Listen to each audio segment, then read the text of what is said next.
Court had called Tyler Donica waiver of arraignment granted, set for pretrial November 9th for benefit of the DA's office. Jamie Nell. Thank you, Mr. Nieto. Brianna Rogers. Philip Hudson. Jamie Johnson. It's my understanding that Mr. Platten has filed a waiver. The court's not seen that. I checked the e-file this morning. Could be an e-file issue. Ms. Abraham, would you call and see if he could email that to us? Justin Harrell. Here. Brittany Hamilton. Here. Jason Hodebeck. Here. Mr. Hodebeck. All right, I had a note that you were in Rains County. When were you released from Rains? Of what? Of September? Oh, I had you verified in Rains on 10/6. No, you weren't there.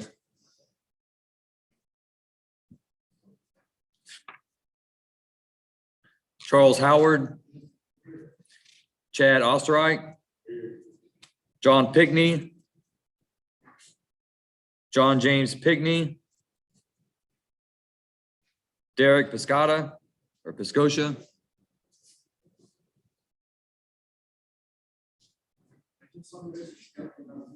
I'm sorry, you are both talking. Say we're getting Mr. Schmidt. Thanks, sir.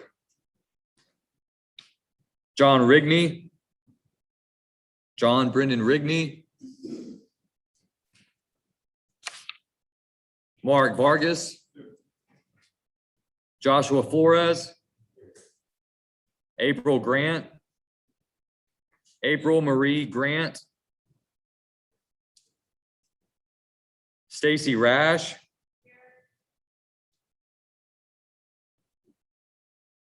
Kiana Walker. Waiver of arraignment filed, approved, pretrial is set November 30th. Logan Bundrick.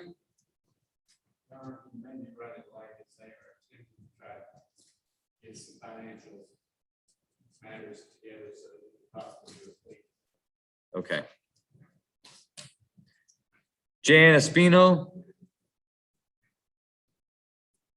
Jason Farney. Mandy Jones. Billy Fleming. Is there anyone else whose name that I have not called that's present in the courtroom? Yes, ma'am, your name? Amanda French.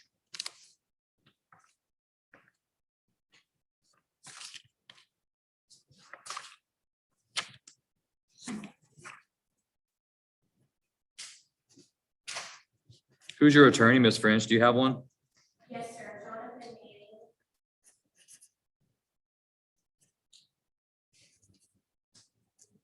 Thank you. Who else? Your name, sir? Okay, Mr. Hanselko, I called your name earlier. Were you not in the courtroom?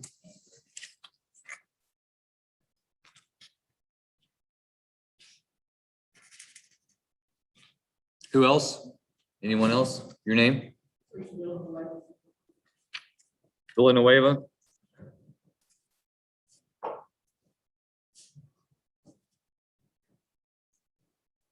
Who is your attorney, Ms. Villanueva?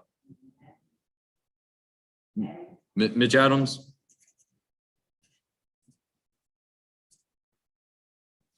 Anyone else that's present and I've not called your name?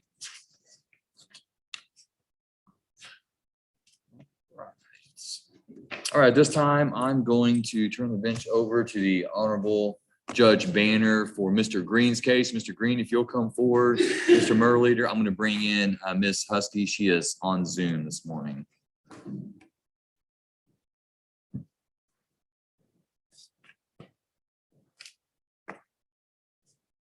Come on over here. That's fine. We're actually just going back to the podium if you want. Good morning, Ms. Husky. How are you? Good morning, Judge. I'm well. How are you doing? I'm doing fine. I believe Judge Banner stepped out to get his robe, and then he's going to walk on the bench and he's going to call your case. Okay. All right. Do you have your docket? You need a docket. All right, got a number right here.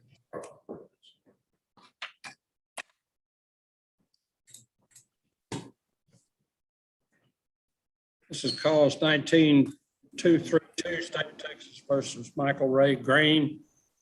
I see the state's attorney is available. And Mr. Green and your counsel, you're available. This is set for pre-trial, a jury trial coming up next month. State have any motions that are pre-trial that are unresolved? The state does not, Your Honor. How about the defense? No motions from us, Your Honor. Well, is there anything at all that we can accomplish today? Judge, what we can tell the court is that we're getting ready to file notice of defense experts within the time frame for the trial, 30 days before trial. Our defense expert is probably going to testify on May 2. I anticipate the state's case after the jury selection is going to begin in the afternoon of November 15th. We have 3 witnesses that are currently listed on the state list. And right afterward, we plan on beginning our case. We just got 2 witnesses.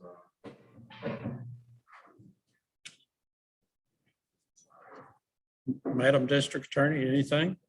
Your Honor, I believe the computer is on mute. I could hear the defense attorney from the echo in the room. I believe, correct me if I'm wrong, Your Honor, but did he state that he had a defense expert? What counsel has told me is that within the 30-day requirement that they will identify a defense expert that's expected to testify on day 2 of the trial. In other words, after the state is rested, and that did I leave anything out, counsel? I think that's what you told me. That's correct, Your Honor. And if I unmute here, it seems like there's going to be an echo. So I'm not going to unmute, Your Honor. So what you said is correct. What we're going to do is we're going to file a defense expert notice within that 30-day period prior to trial. And we just plan on having 2 witnesses, Your Honor.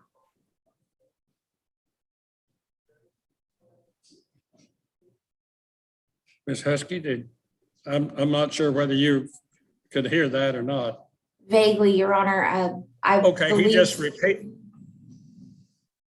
Could we just come off, Your Honor? The bench? It doesn't matter. Do you want them up? We had our audio guy give them a day to fix this, and it's not fixed. So yeah, Judge Bain is okay. We can do that. Okay, Ms. Husky, all he did is just say the same thing that he said earlier, which was that he will designate an expert within the 30-day period, testify on, he or she to testify the expert on day 2 of the trial. That's correct. That's correct, Judge. So we anticipate the state having 3 witnesses that are currently listed on the witness list. Right after the state rests, we plan on having our 2 witnesses, one of which will be an expert. So those are only 2 experts. So those are only 2 witnesses that we anticipate having. We anticipate that the trial lasting 2 days, including punishment if we get there.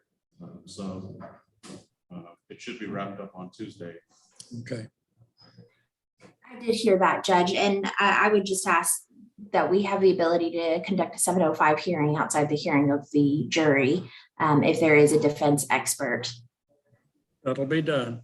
Thank you, Your Honor. And the state has submitted the notice for our witnesses. I do believe that there is 3.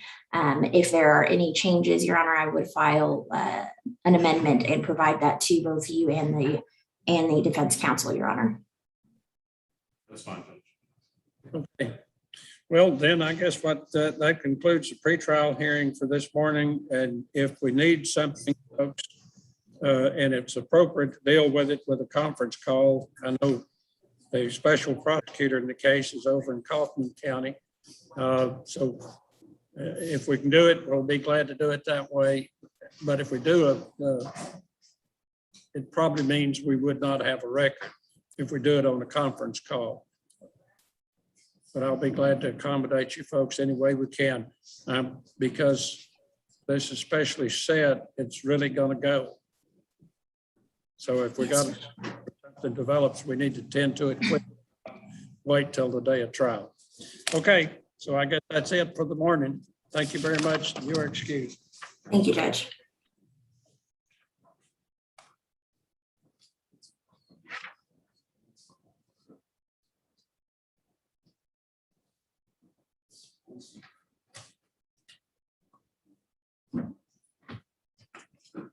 Thank you very much. Hey, you better bring me back what I need. And I won't forget to point that. Gotta be signed. But I don't want it to be signed. If it's not signed, I don't want Oh, no, it'll be signed. It'll be a photograph of me, but younger period of time. it. As long as you're recognizable, I can sell it. Still, it's indisputable. That is. It's gotta be one of those things that he was out of pocket and they just ran it from one courtroom to another. Probably so. Probably so. Either way, you're paying for it. At least for me. You're not the only one that's noticed. Another lawyer out of Greenville sent me a thing, said that he saw it. So I guess that show is watched by people. It is. All right, council, do we have anyone that's ready? Mr. Knoll? Brianna Rogers, CR 21-236. Ms. Rogers, if you'll come up to the podium.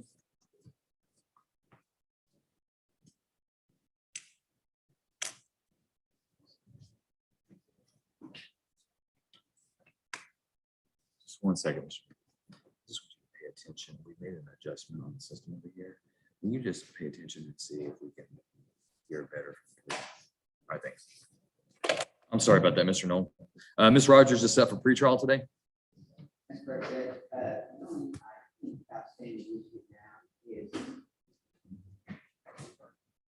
there was, although there was a lab submission form, there was no actual results of the lab test. Case is indicted on the first round. So no lab back on this case. There is, Judge, the button didn't get clicked in our system. Mr. Nolan just made me aware of that. I had done that since it's been long offer, which I know was made previous to today. I just said, so whatever position Mr. Nolan. So the only thing that was left to be disclosed was the lab report from The lab DPS. report had been received, but it was not selected for on the discovery test. Is that an issue for suppression? I don't believe so. We haven't seen it. And we just had one more pre-trial. We all get off. Well, but you didn't file any contested pretrial motions, so we'd move to docket call. And you'd have more time to get an offer and negotiate. But as far as any contested evidentiary hearings, you're not requesting one. Okay. All right, then the court will set Ms. Rogers for a docket call.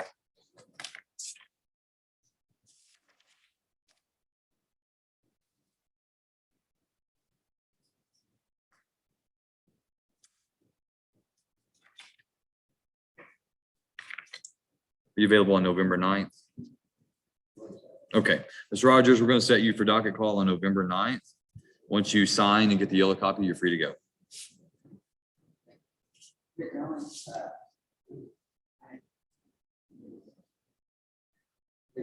There is a, maybe the court called it a Jason Jones, sorry about that for a range.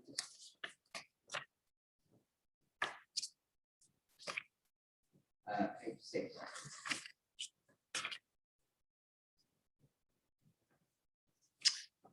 Let's see, not on my page 6. Who's the attorney listed?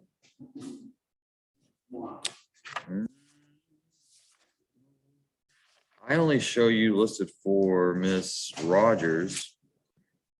I called him, I think I called him Mandy Jones. I called him Mandy Joe Jones on page 9 with Mr. White, but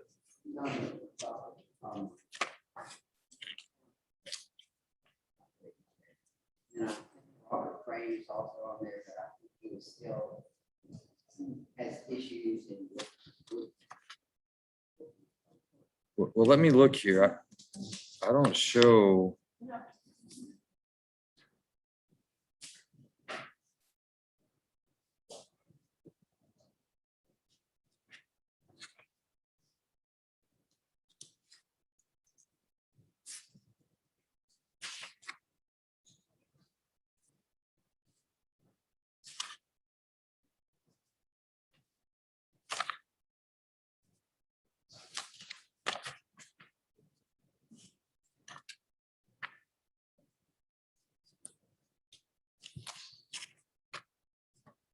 Are they for this afternoon at all?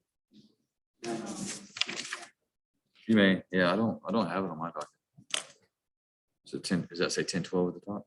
No, this is for 14. Yeah, that's for Thursday. That's for Thursday. If that's the wrong docket, then just leave it up here. If someone laid that out, just leave it up here because that's incorrect. So. Is that all you have this morning? Anyone else, council? It's ready? Ready, Mr. Sawyer?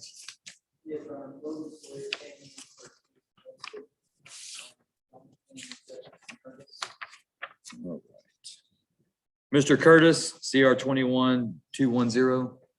If you'll come to that middle podium, and Mr. Sawyer, if you'll go behind this podium here, that way I can pick you up on microphone. All right, Mr. Curtis is set for pretrial. Mr. Sawyer, do you know if Ms. Chester has any contested pretrial motions?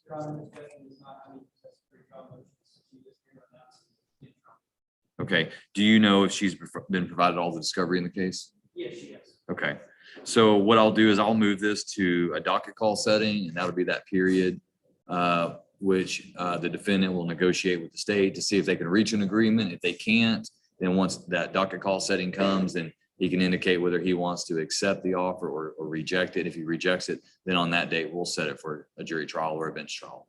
Okay, so I would set this November 9th. Do you have her scheduled? Do you know if she's available on November 9th? She will be around. Okay, all right. So Mr. Curtis, I'm going to set you for docket call on November 9th. Once you sign and get the yellow copy here from Mr. Sawyer, then you're free to go. Will that be at 9 a.m.? Be 9 a.m. So in this court, if they're on bail, we call everything at 9. If they're in jail, we call them all at 1:30. That's all I have. All right, yeah, and if you'll give him the notice of setting form, as soon as he gets the yellow one and the white one stays here. Thank you.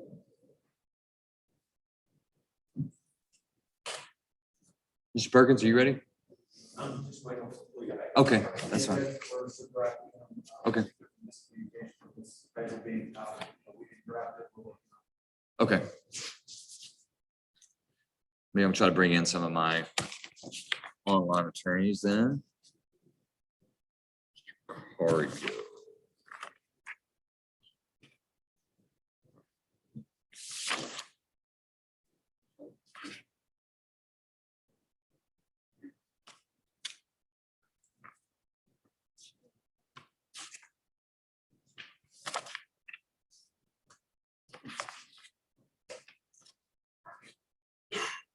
Good morning, Mr. Cargill. Can you see and hear me okay?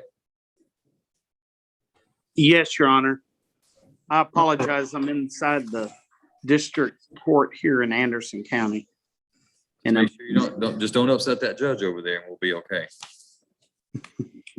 So who is your client, Mr. Cargill? I'm looking on the docket here. Your Honor, I had Billy Fleming. I Oh, had yes. filed a writ and Hang on he has just bonded hang on. out.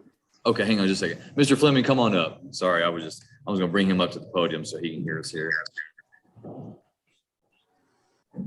All right, I'm sorry. Go ahead, Mr. Cargill. You were saying that you had filed a writ and he had bonded out, and so he's done There's what no, he's supposed to do. He's here. there's no necessity for the writ. Okay. All right, let me look him up. Do you know if we have any other settings in his case?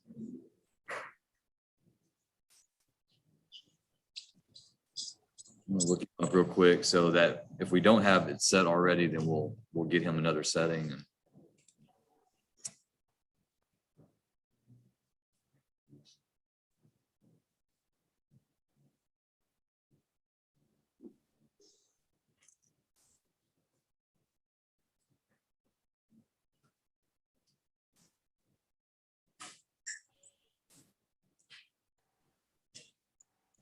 Computer is super slow this morning. That's why I was apologizing about being in here. A lot of times there's a delay. Well, yeah, I think Zoom is okay. Ours is an internal one here to the courthouse.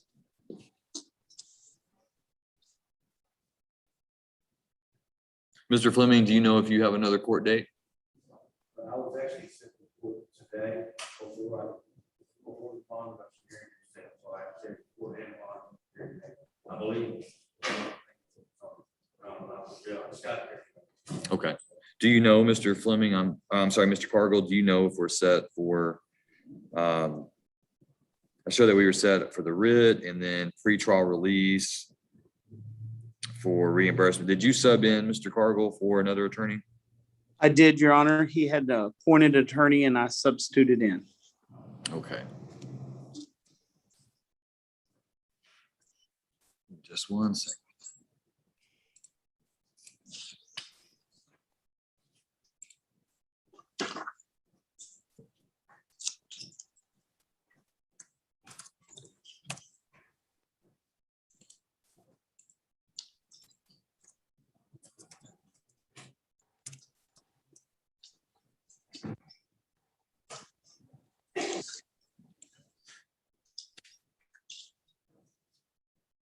Okay, I also show that Mr. Fleming is set for a docket call today. So when did you sub in, Mr. Cargill? It's been a little bit. Let me look Like at that August. date. Yeah, it looks like August 26th. So we had a chance to get all the discovery in the case and receive the state's offer. I have gotten the discovery in the case. I've heard what the offer was from the previous counsel. What the only complication or what's running it a little longer is what I'm representing here on in Anderson County. And reason why I'm substituting in there. He has two burglary charges here that I am representing him on, and I'm trying to find out if they're going to file those or not file those. And they're trying to make that decision. And so that's impacting our decision on what we do in Van Zandt. Okay, so there's two issues. One, I will, if you want me to, I will reset Mr. Fleming for an additional docket call so that you can see if you can wrap up his cases here with Anderson County or vice versa. The only other issue that I need addressed is since he's retained you, then I've ordered him to reimburse Van Zandt County for the indigent. Hang on a second. I've ordered him to reimburse Van Zandt County for the indigent legal fees. Do you know if he's taken care of that? Your Honor, no, sir. And on the order, it said that would be taken up today. That's why he hasn't made any, we're not even aware of what the charges would be. In the order setting, it says the court will address the issue of reimbursement on said date. So he hasn't made any funds to payment on that yet. And it looks like the legal fees at this point is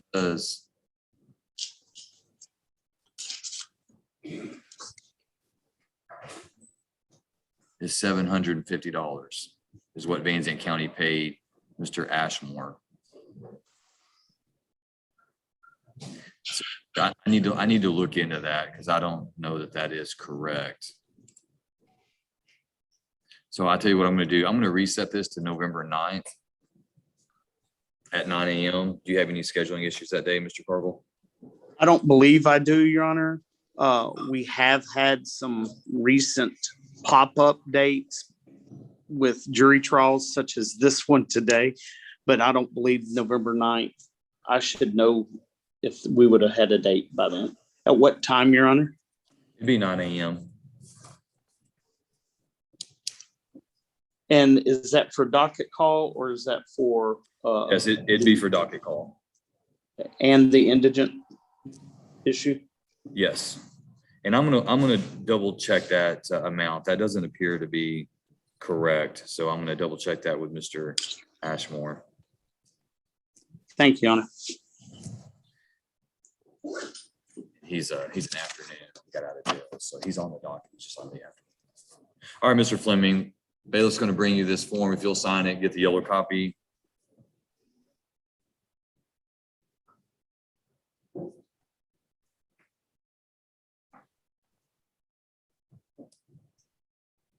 And then I'm going to have Mr. Fleming go to the pretrial release department. If you'll come back and report to these officers, they're going to have you sign conditions of pretrial release, and we'll see you back on November 9th. All right, so I'll make a note, Mr. Cargill, to double check.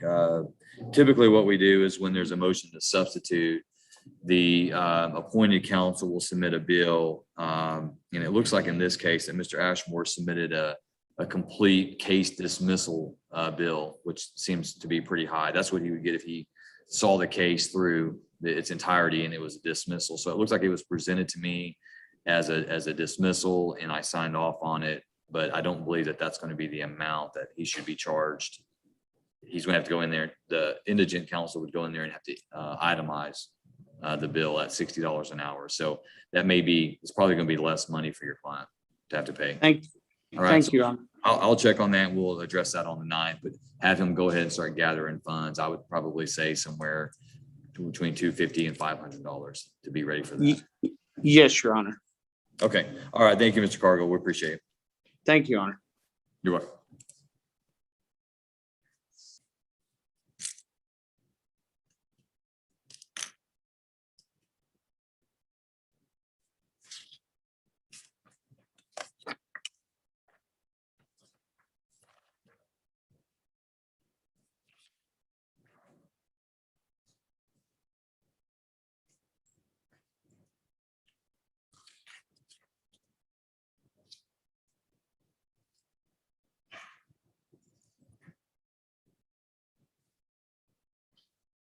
Good morning, Mr. Ashworth. Can you see and hear me okay? Yes, Your Honor. All right, this is cause number CR 2349 State versus Carlton Mitchell. I have that Mr. Mitchell is still in Smith County. Can you confirm that as well? Correct. Yes. Okay. All right. Do you have any update for the court on the status of the case? He's set for pretrial at the end of this month, I believe the 25th, and then he's set for a jury trial in November. November. Do you know if he's likely to go to trial in November? It's seeming like it, yes. Okay. All right. And do you know what date in November? I can find out very quickly. If you don't mind looking, I'm just looking to reset you and I don't want to reset you right there at the same time. I understand. Thank you.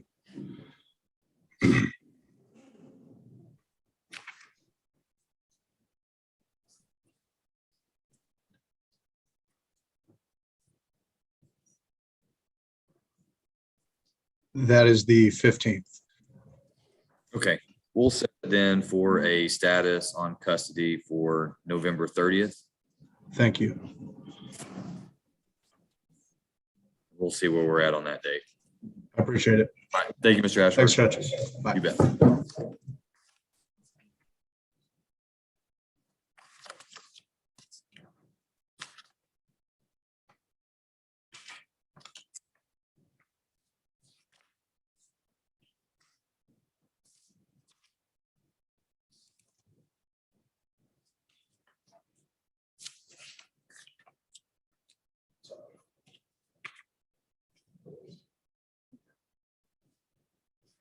Good morning, Ms. Ballard. Can you see and hear me okay? Yes, Judge. Okay, all right. Ms. Ballard, are you standing in for someone or? Yes, Your Honor. Kennedy, he's my partner. That's what I thought. That's what I thought. I didn't want to presume anything. That's usually when I embarrass myself. All right, Mr. Hanselka, you'll come forward, please, to this middle podium.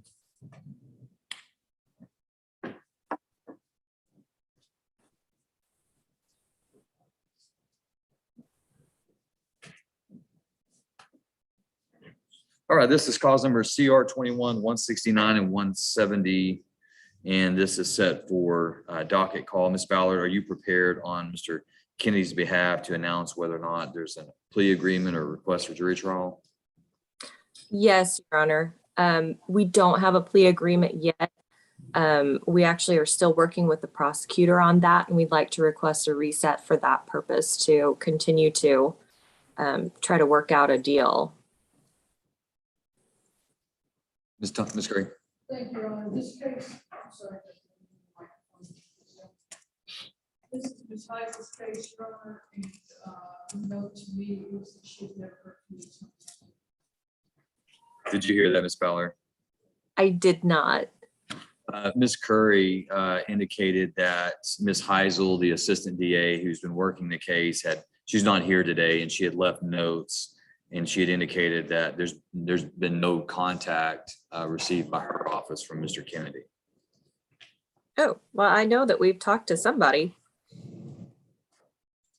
Do you know who it is that you talked to? I don't right off the top of my head. I know that we talked to somebody because Mr. Kennedy let me know that the reset was unopposed by the prosecutor. So I know that we've been talking to someone. I just don't know who it is. And State, do you know, can you tell me what the offer is in the case so I can go ahead and get it on the record if there is one? I'm sorry. Hanselka, CR 21, 169 and 170.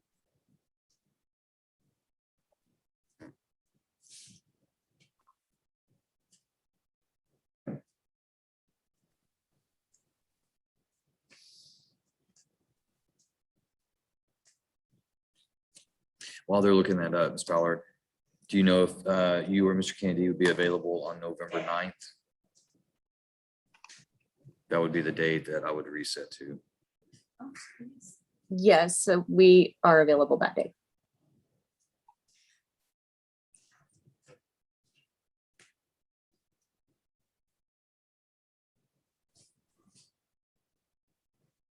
November 9th, or if you want to give it to me, I'll do it.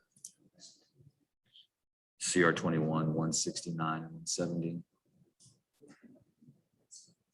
Judge, our initial offer is 6 years to ECJ and each charge of occurrence with the 25 fine. The initial. Okay, Ms. Ballard, I don't know if you heard that. Mr.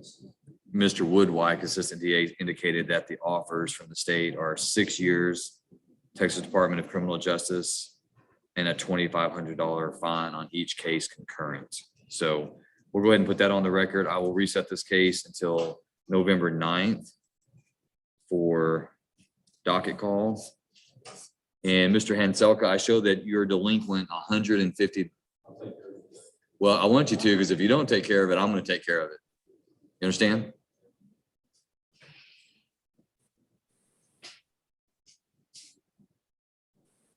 All right, we've had him sign a notice of appearance form, resetting him to November 9th. And so go ahead and head over there and take care of that at the Retrial Release Department. You're free to go.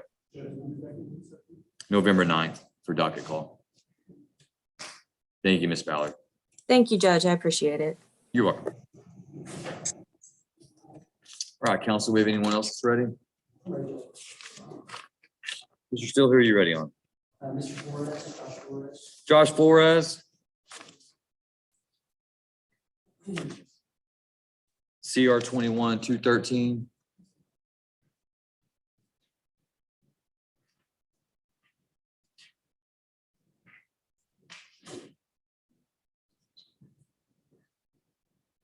All right, so Mr. Flores, do you have any contested pretrial motions? Judge, I got an email from the DA's office saying there's 8 DVDs to pick up and bring 8 blank DVDs. I was gonna ask for one more pretrial.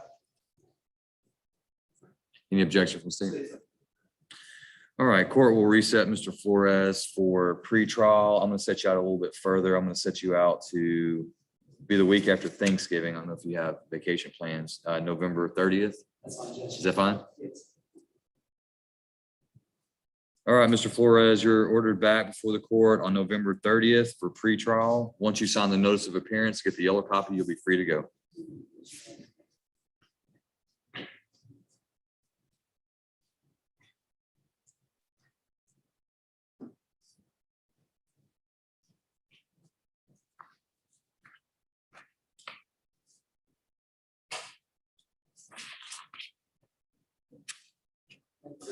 Yes, thank you, Mr. Still.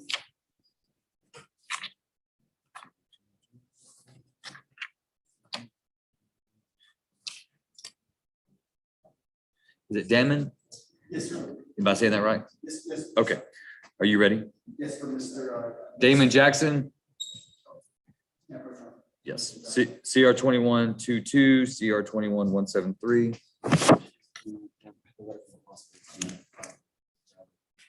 Here, let me see if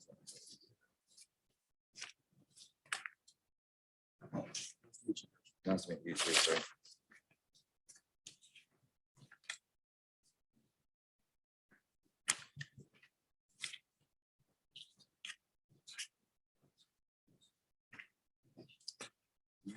don't, so you said you have a letter from the hospital? Yeah, Judge, if you want. Yeah. Yes, please.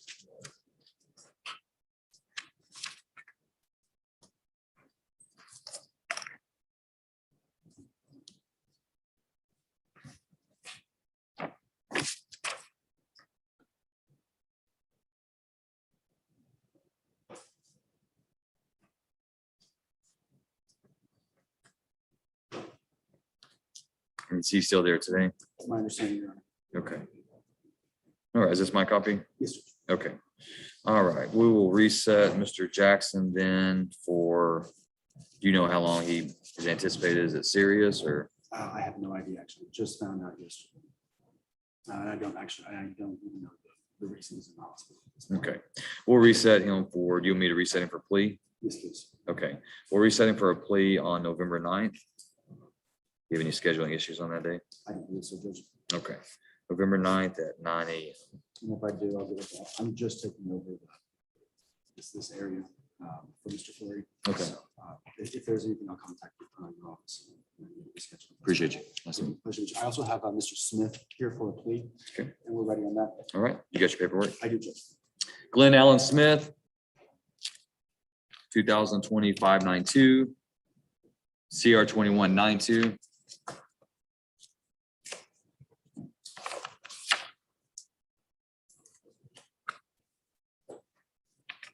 All right, Mr. Smith, if you will, sir, raise your right hand. I'm going to place you under oath. Mr. Smith, do you swear that the testimony you give to the court today will be the truth, the whole truth, nothing but the truth, so help you God? All right, you may put your hand down. Your name is Glenn Allen Smith, is that right? And Mr. Smith, are you a United States citizen? Do you read, write, and speak English? Have you ever been diagnosed with any type of mental condition? In this case, you're represented by your attorney, Mr. Ben Flory, and also Mr. Andrew Damon, who's standing in today. Are you pleased with their representation of you? Do you feel like you've had enough time to discuss your case with them and have all your legal questions answered? Is there anything about this paperwork that you've read and signed today that you do not understand? Mr. Damon, do you believe Mr. Smith to be competent today? I do, Your Honor. And have you explained to him his legal and constitutional rights? I have, Your Honor.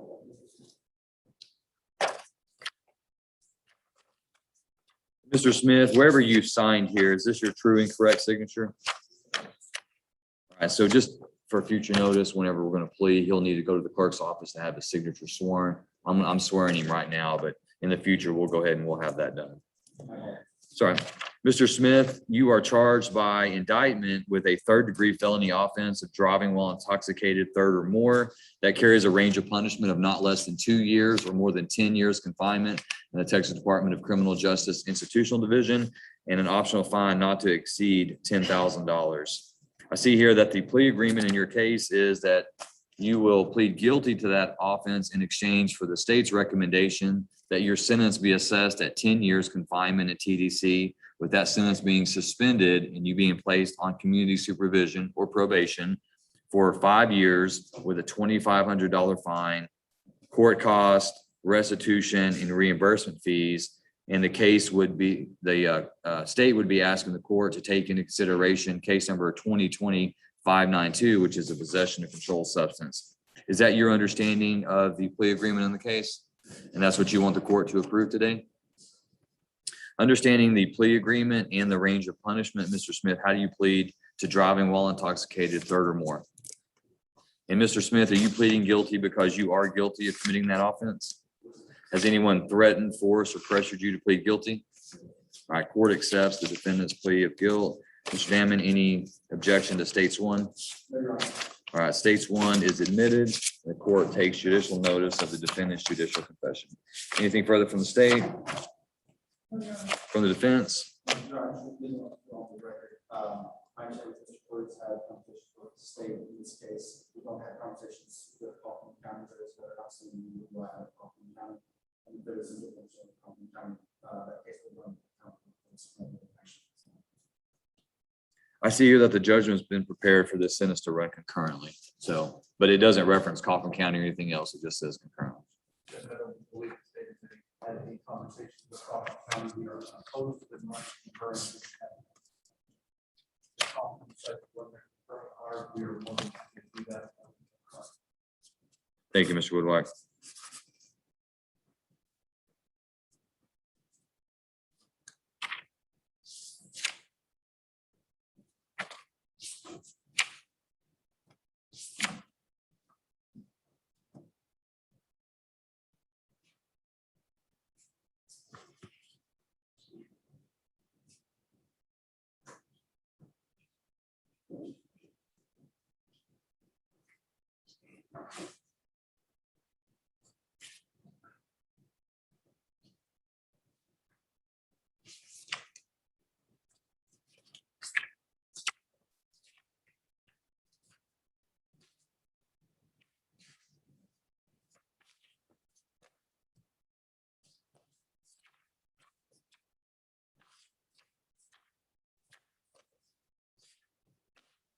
Mr. Woodwhack, there's a minimum statutory period of incarceration required on a DWI third or more, isn't there? Do we have that worked out? I don't see a submit date or jail time.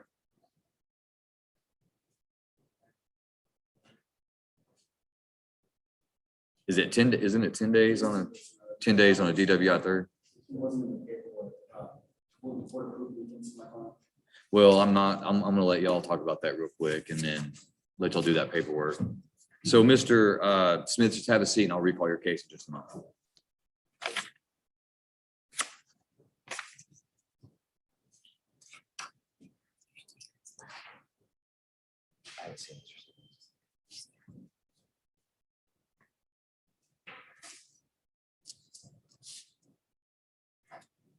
Oh, that's not right.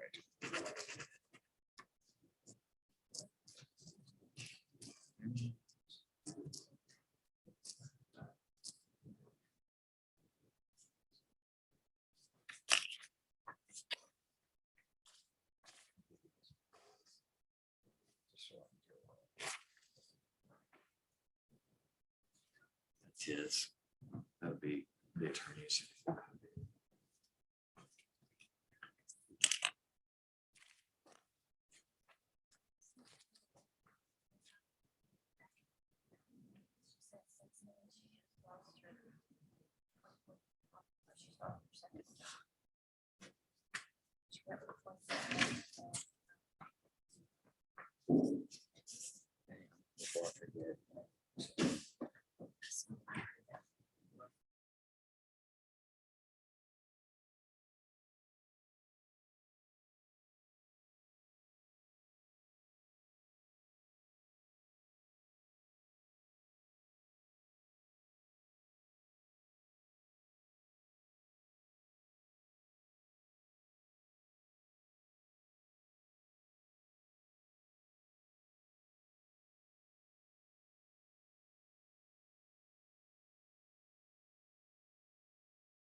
Okay, so this is cause number CR 16-630, CR 18-391. Okay, court will set Mr. Bundrick then to enter his plea on Thursday, this Thursday, correct? 14th. Now, is Mr. Bundrick going to go into custody at all? Okay. And so it's going to resolve the motion to revoke and the evading? That's correct.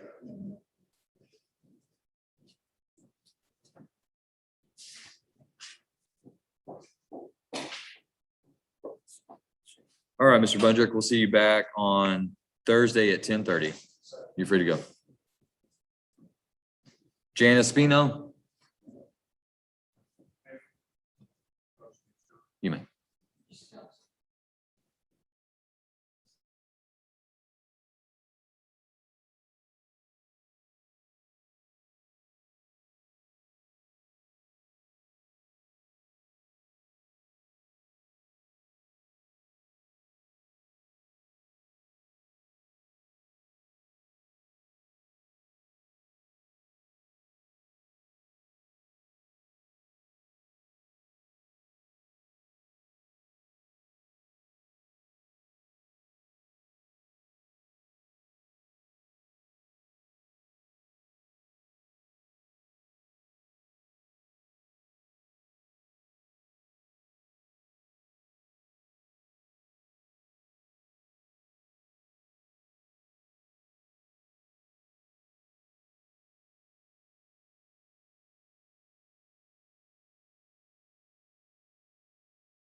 All right, Mr. Espino, in all of your cases, the court is going to set you for a status hearing on December 14th at 9 a.m. You're ordered to be back in court on that date. Once you sign this form and get the yellow copy, you're free to go.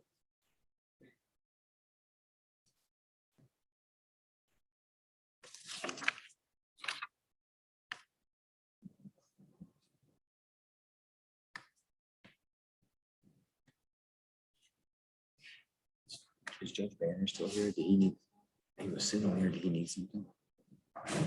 Okay. It's all right, I was just. Jason Farney. CR 21-164. Mr. Farney is set for pretrial today, Mr. White. Your Honor, I don't believe we've had any tests. All right, you available for docket call on November 9th?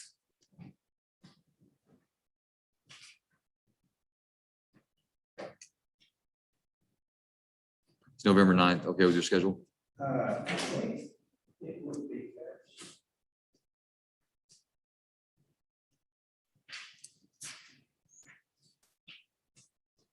Well, actually, on the 8th, I'm in line to pick a jury trial. Do you know where you're at in line? I don't know exactly what. All right, well, we'll just leave it on the 9th, and if that pops up, you'll let us know and we'll work around it. I think I'm down with it.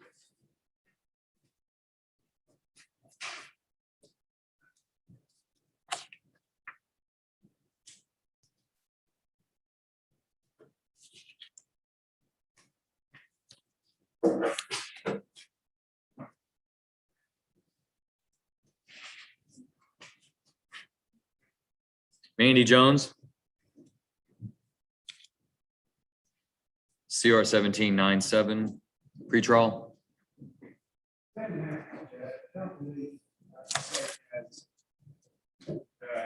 Any opposition to motions about. Okay. All right, court finds that there are no contested pretrial motions, sets this case for docket call on November 9th.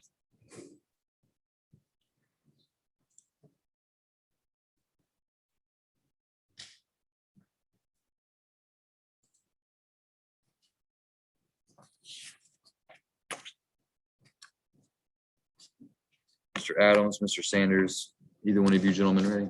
Let me make sure that Mr. White doesn't have anything else, but I'll get you on deck. That's okay. I was just getting them on deck. I want him to start loosening up, swinging, getting warm. All right, Mr. Adams. Hey, you'll be pleased to know that one of your clients who was set for Thursday came here today. So there, she's ready. Okay. Do you want to know where you were? Are you ready on all of yours? Do you have any requests for any order? All right, we'll go with the first one. Jason Bearden, CR 21278. I have a note from last week that he was in some type of Valley Hope addiction program. Yes, Your Honor, that's what I'm told by this type of now. That was released from custody. PR contact. Mr. Beard, since then, I usually don't hear from my clients unless they've been rearrested or living around a lot of time. I haven't been in contact. So I'd ask for the court's indulgence to step in. Do we know if Mr. Bearden, is he an Oklahoma resident? I see that this program is in Oklahoma.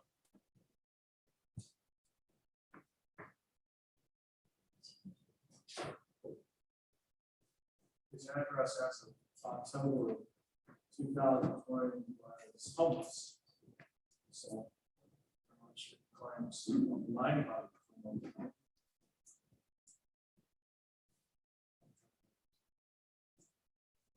So there was no agreement between the state and the defendant for him to enter into a program pending this resolution of this charge.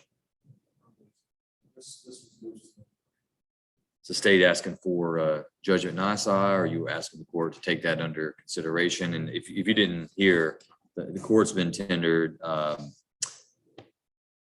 by the Valley Hope Addiction Treatment and Recovery Center of Oklahoma that Mr. Bearden entered that on September 28th and has a tentative discharge of November 11th.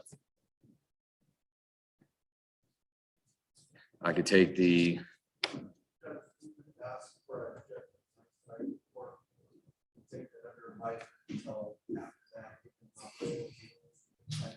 Ask that at that time, Mr. Adams, provide actual documentation beyond just a letter to substantiate that he was in that program. Well, I have a letter from the facility that says he's been there. It was dated October 4th, says he came in on the 28th and he's set to leave. Now, whether he's there today, I don't know. That's, okay, we could give like a discharge statement or some sort of documentation as to he is there today. I think that would satisfy the state. Mr. Adams, would you assist the court? Do you have a copy of this letter? Okay, we'll get you a copy of this letter. Will you just get confirmation that he's there today? And what I'll do is I'll take a judgment nisi and alias capias under advisement until November 12th. I'm not sure what day of the week that is. Let's see. That'd be a Friday. I'll take that under advisement till noon on November 12th. And if he's in the program, what we're going to do is I'm going to set him for arraignment on November 30th with the judgment nisi under advisement until the 12th at noon. And if you could just assist us in getting confirmation that he's still in that program. Obviously, if the information comes back that he is not there today, then the court's not going to take it under advisement past today. If he's not. He's not, Today, then I'll put the record on those. The state's motion. absolutely. Ms. Abraham will get you a copy of that.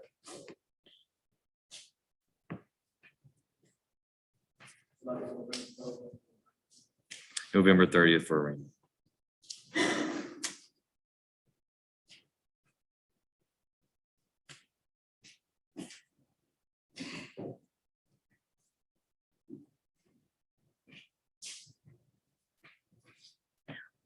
Carlos Gatlin, CR 21-288.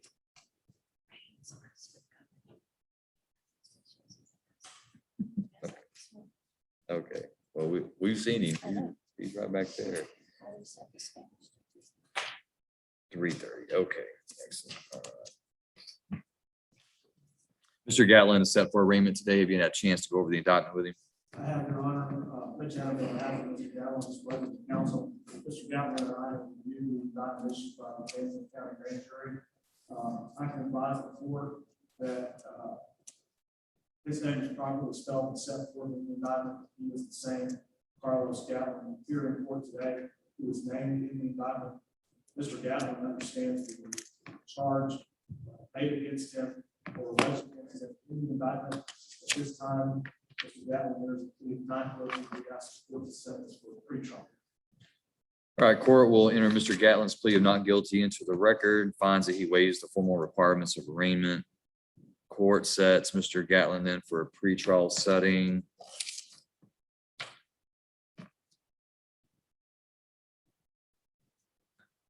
On November 30th. You have any scheduling conflicts on that day? I do not. That'll be at 9 a.m., Mr. Gatlin. Once you sign this notice of setting with Mr. Adams and get the yellow copy, you're free to go.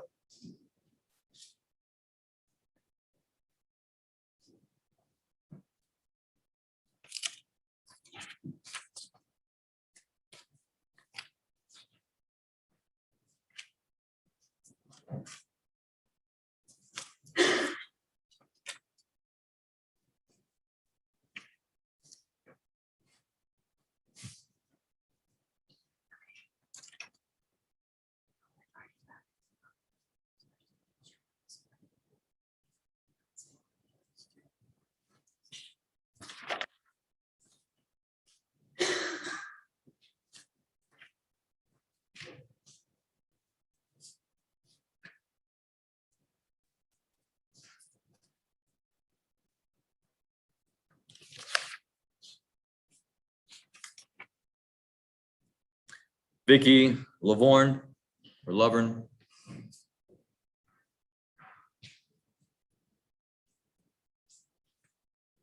CR 21-266. Morning, Your Honor, Rich Adams, on behalf of Mr. Lavorne, Ms. Lavorne, President of Council this morning. See, we are set for pretrial. I filed our standard operating procedure set of pretrial motions. The only thing that I would take up, and ask the court to take up, is our motion. We have a motion for global discovery. We don't have discovery yet. Attorney's office. I haven't visited with them about that. I'm sure this would like to make that. Make the line share of the bill. I'm going to anticipate that there are some, there's some audio visual materials that probably are not going to be available through the DA's website portal, which would instead have to be provided to us on a DVD. That usually takes a day or two to have, and it takes a day or two for me to have a listen to that. So what I have to do is recess for pretrial hearing. So that I can do my job and hopefully rule out.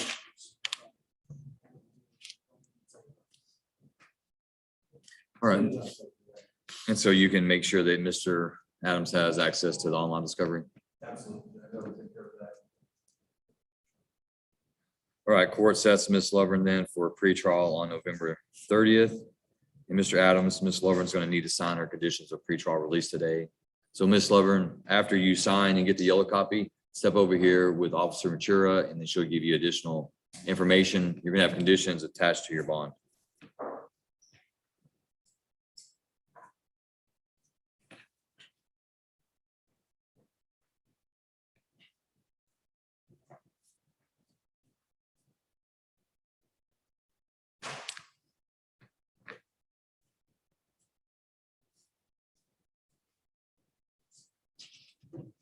Make sure she gets the yellow copy.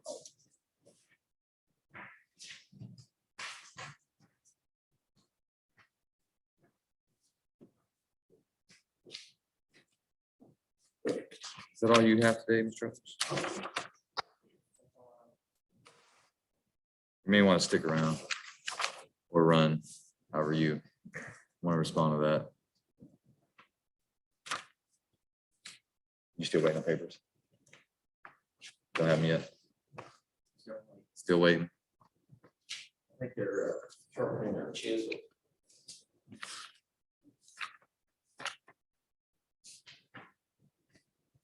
Mr. Nieto, are you ready on Ms. Nail? CR 2129, Jamie Lee Nail.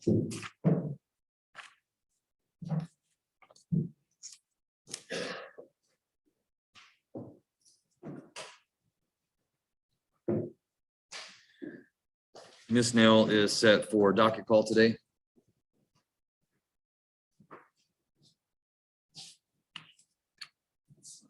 So we're trying to work it out, so we can, unfortunately, we can't reach resolution.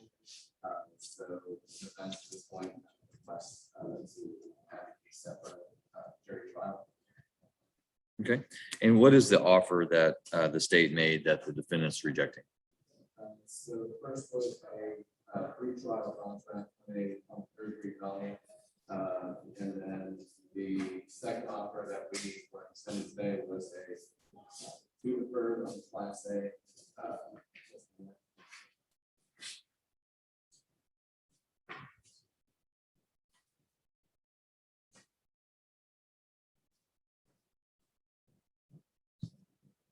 So a pretrial intervention contract on a 3rd-degree felony or a 2-year deferred offer on a Class A misdemeanor, I'm assuming that's assault, Deadly conduct. deadly conduct. Okay, and Mr. Nieto, does your client understand that a rejection of those offers today means that the court's not going to accept any plea bargain after today? That means if you get to the Friday before trial and you decide that, or not say you decide, your client decides that a jury having the possibility to convict her and sentence her between 5 years or 99 years or life is too much of a risk, and you call the court and say she wants to take the plea, the court's going to say no. She asked for a jury trial, she's going to go to trial, where she can be acquitted, where she can be convicted, where she could be convicted and receive recommendation of probation, or where she can be convicted and receive a sentence anywhere between 5 years and 99 years or life. So she understands that a rejection of a pretrial intervention contract or deferred today means that we're not taking it after today.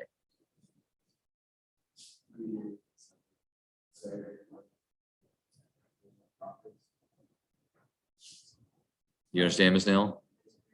Okay.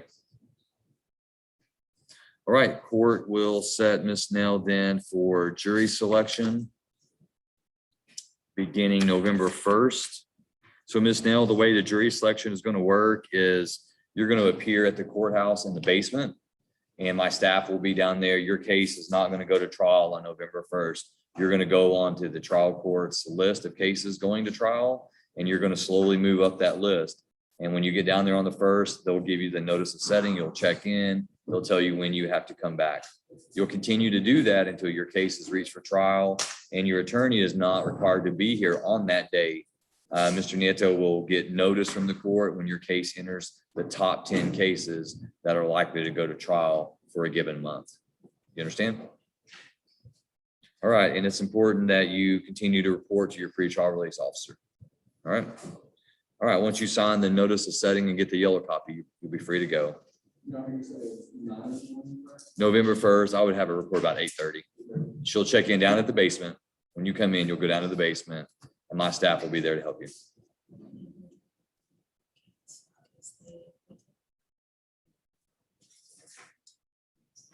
All right, so Ms. Neal, after you sign, report back here to pretrial release. They're gonna, you sign some amended paperwork, okay? Thank you, Your Honor.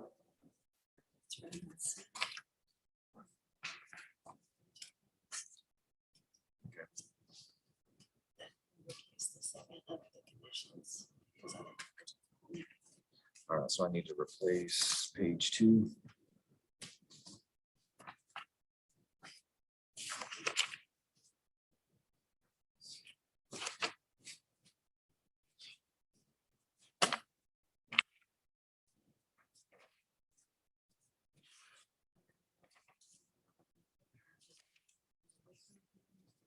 What did the other one say? Yeah, just make it match the other one.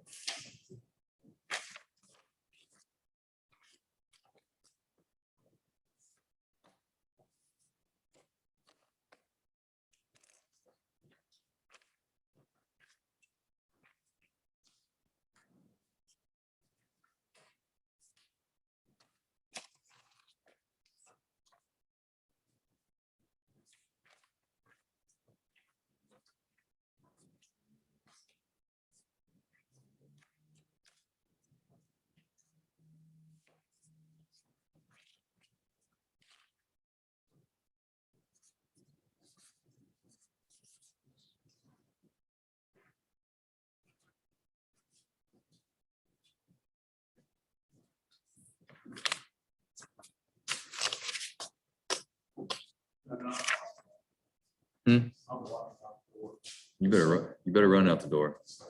Keep your cell phone on. Keep your cell phone on. You're gonna go out this way? You're gonna go this way? All right, we'll have that stairwell blocked.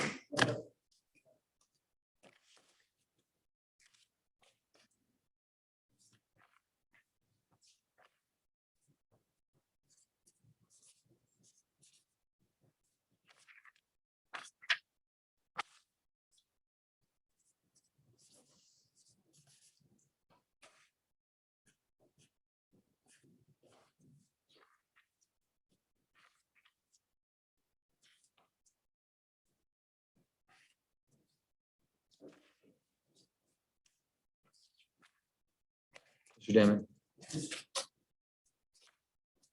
All right, so I'm assuming that you've gone back over this judgment with your client with the revised period of incarceration.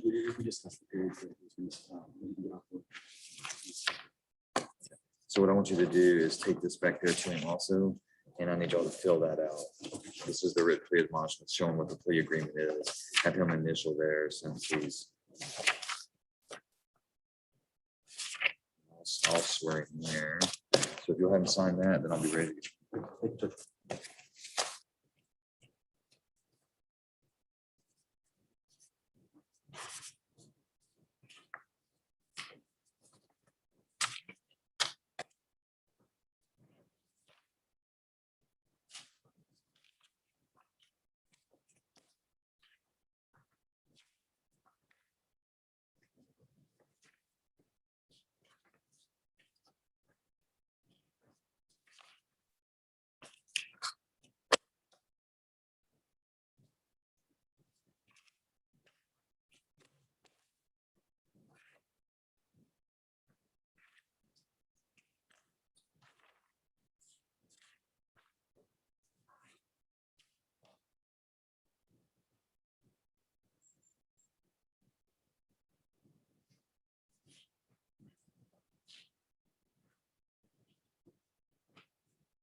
Yes.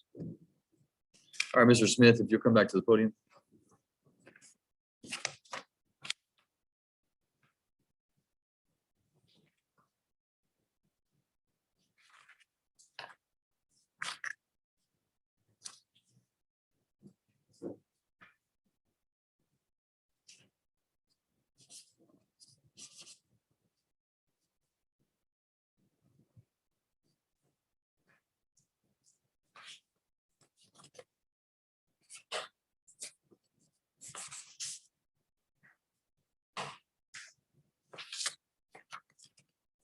All right, Mr. Smith, we're going to go back on the record, CR 2192. Mr. Smith, you understand you're still under oath?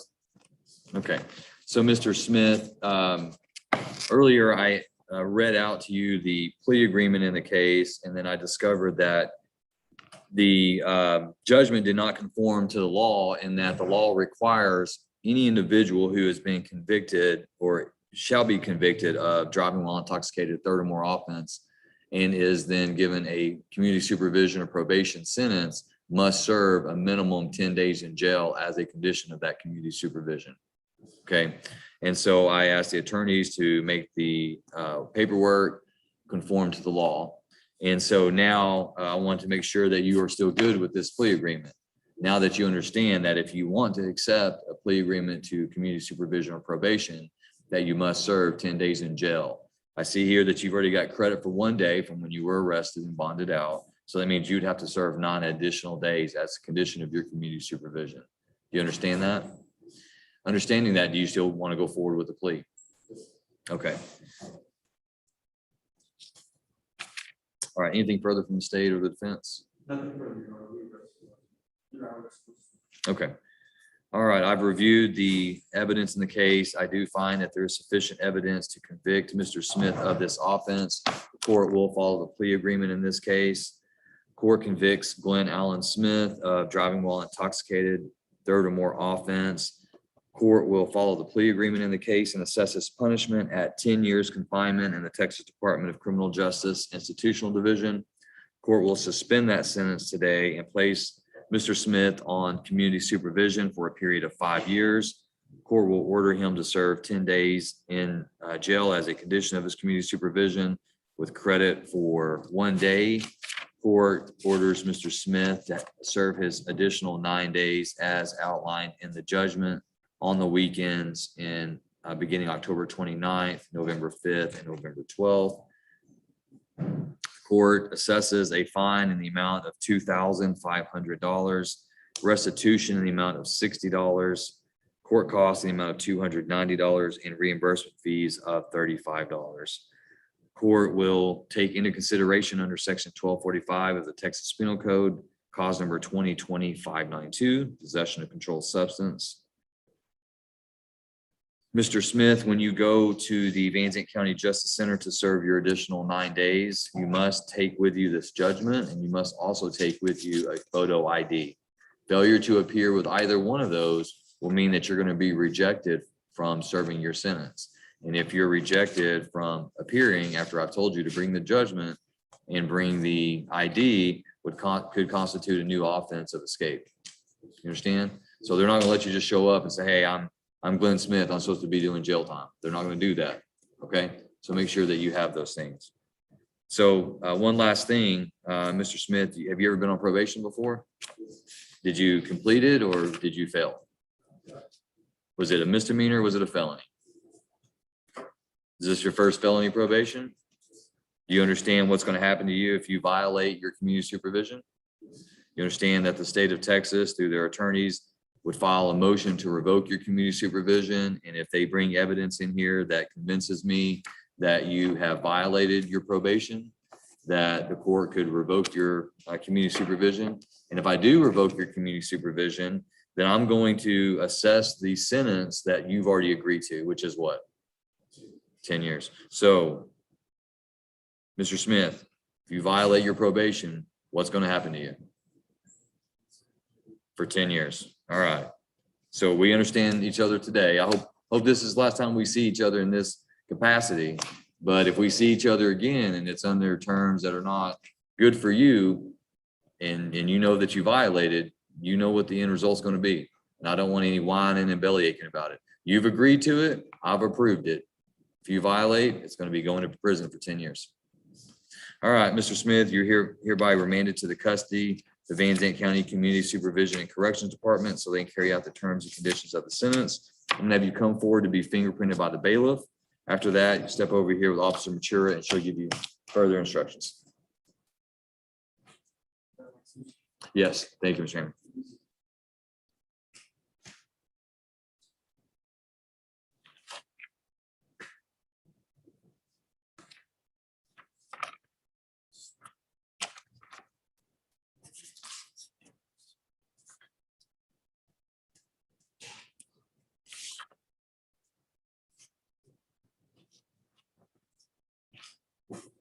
Mr. Sanders, you ready? You ready on Justin Harrell? Mr. Harrell, CR 21-263.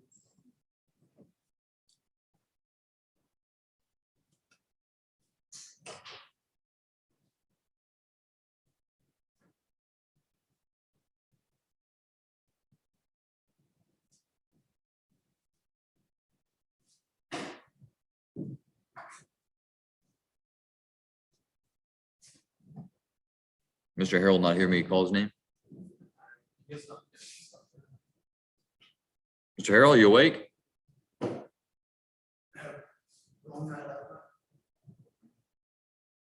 This is CR 21-263, State versus Justin Wayne Harrell, set for pretrial. That's correct, Judge. We don't have any pretrial issues. We ask for it to be set for conference.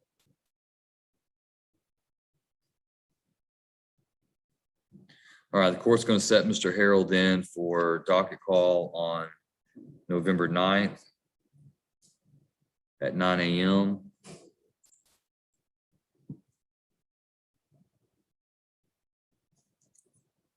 Mr. Sanders, before we go, I think there's issues with Mr. Harrell that the state was wanting to address with conditions of pretrial release. Mr. Woodwike, are you familiar with that? I guess, Judge, we call the motion on this issue. GPS unit. Battery.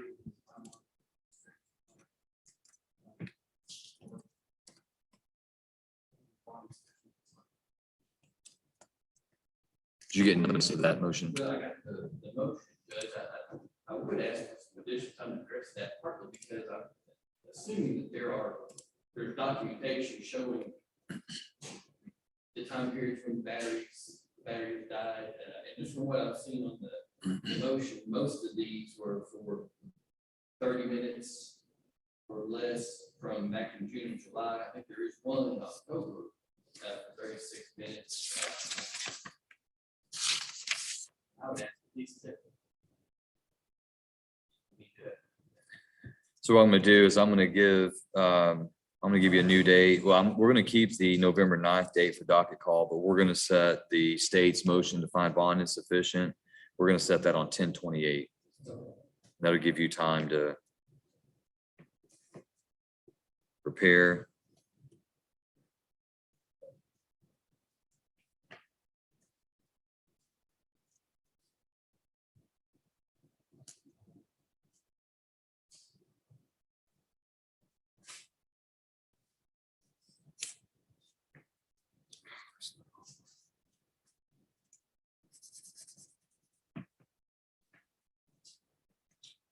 So, Mr. Harrell, we're gonna come back on October 28th, and I'm gonna listen to the state. And if they prove to me or bring me evidence that suggests that you're not keeping the GPS unit that you've been ordered to have on you, if you're not keeping it charged and we can't monitor you as a condition of you being out of jail, then the only other resort I have is just to put you back in jail so I know where you're at all times. All right, so we're gonna talk about that on October 28th. So sign this form that Mr. Sanders has, and we'll see you back on 10/28 and 11/9. And I want you to come over here and report to Mr. Waddell after you sign.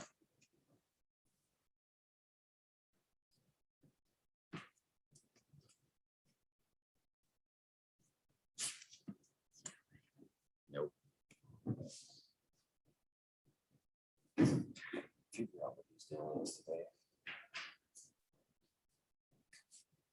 Mr. Woodwalk, I don't see that motion in his case. I don't know if that's still in e-file or. I believe this title filed in last week, Judge, that's the extent of my knowledge of. I believe to the motion for documentation from the GPS monitoring company. This is the extent of my knowledge of what's going on. I don't believe so. We're out from this file. It is that. We'll make sure that this is in, just given all the documents. Just go and file it so we know it's this time. Have you seen that supporting documentation? Did you receive? Whenever I printed out on the e-file notice, it just was the motion. So, but the motion had the date and the time, but it's the camera. Yes. We'll make sure that it's generally.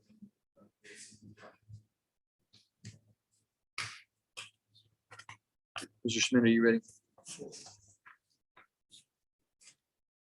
Any certain order you want to go in? Brittany Hamilton, CR 2170.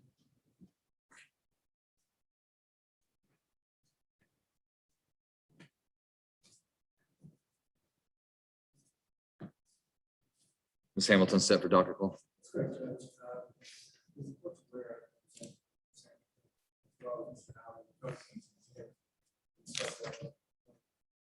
we received none of the sound. And I would like to use the right.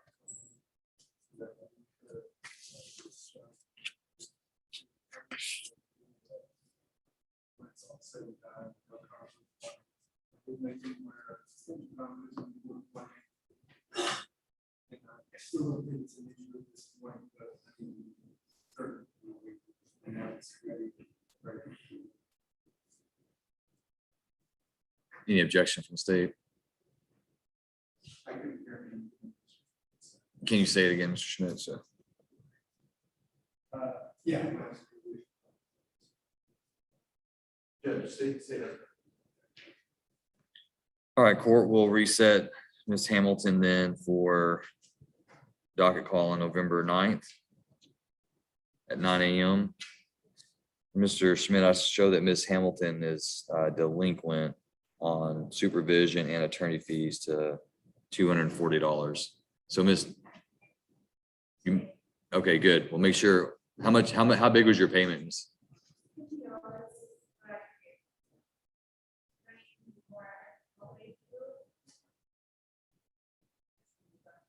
Well, it's probably $40 a month. or $50 a month. It's probably $10 for supervision, 40. So 50, if you're only paying 50 a month and you're already behind, you'll never catch up.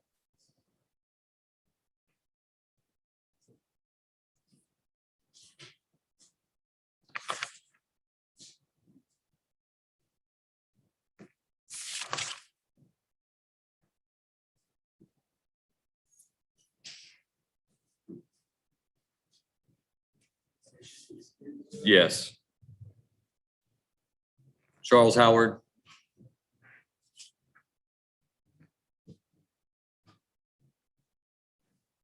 Same announcement. Similar announcements, we have some other charges to do, on this, Any objection from state? Court sets Mr. Howard then for additional docket call on November 9th at 9 a.m. Mr. Howard, I show you're 180 delinquent. Did you make a payment today? All right, same thing I told Ms. Hamilton. If you're only paying 50, you're never gonna get caught up. So you need to work that delinquency down.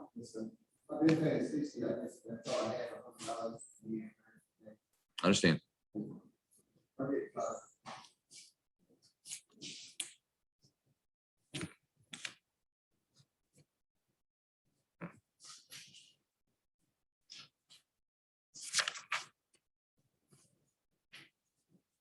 Jason Hodebeck.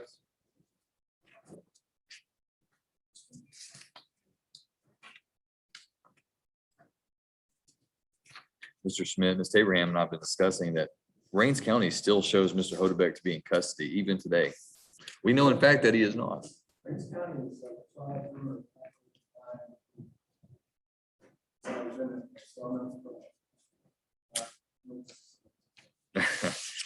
Mr. Hodebeck is set, this is CR 2121 is set for docket call.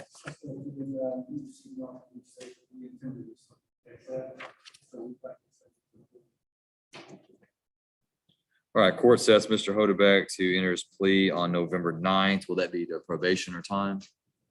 Probation. All right, court sets that, both cases, November 9th at 9 a.m. And once you sign and get that yellow copy, you're free to go.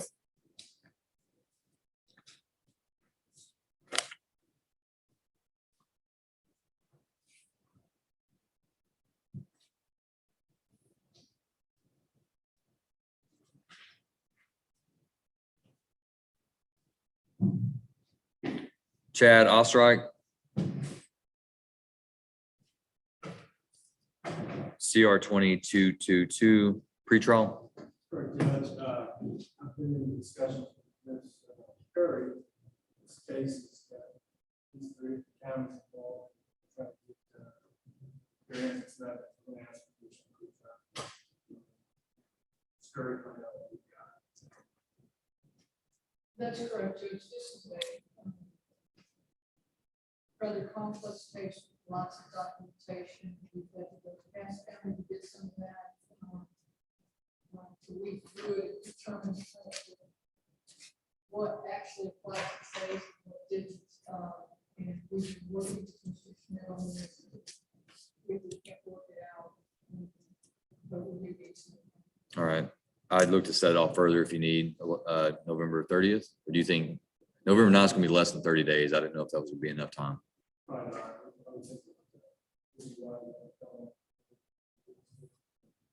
All right, November 30th for pretrial.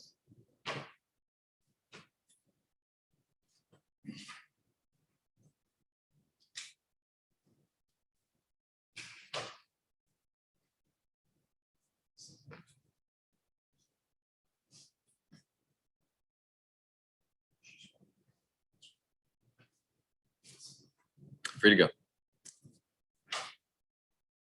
Is John Pickney here?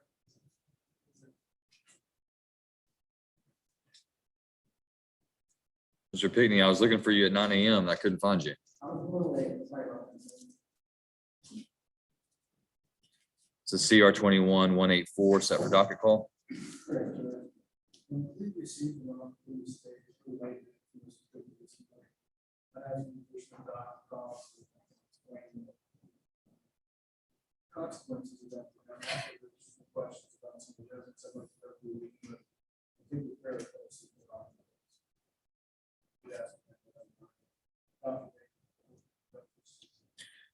Any objection from the state?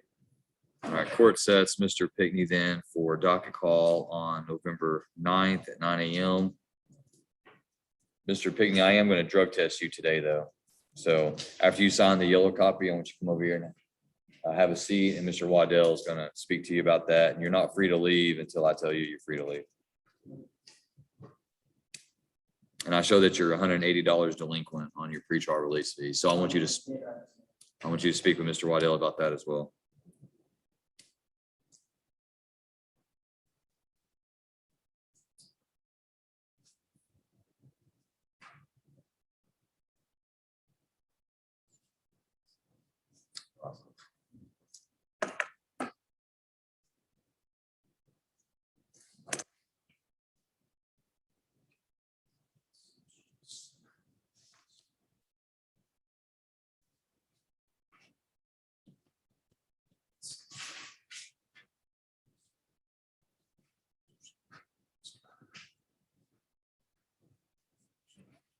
Is it Pishoda?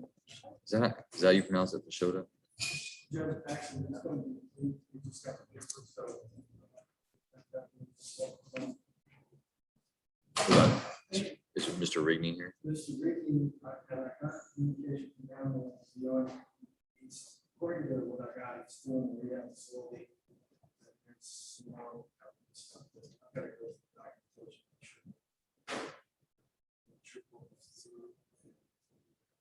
Okay. Vargas? That's going to be the judge, right? That one's gonna be a plea. Mark Vargas, CR 294.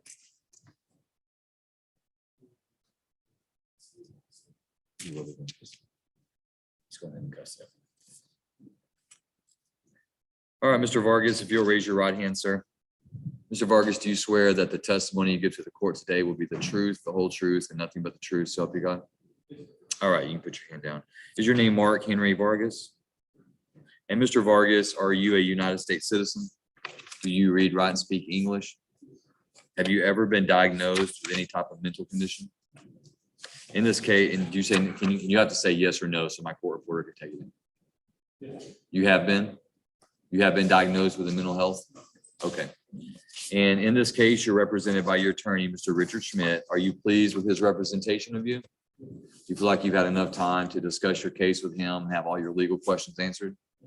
Is there anything about this paperwork that you've read and signed today that you do not understand? Mr. Schmidt, do you believe Mr. Vargas to be competent today? And you've explained to him his legal and constitutional rights?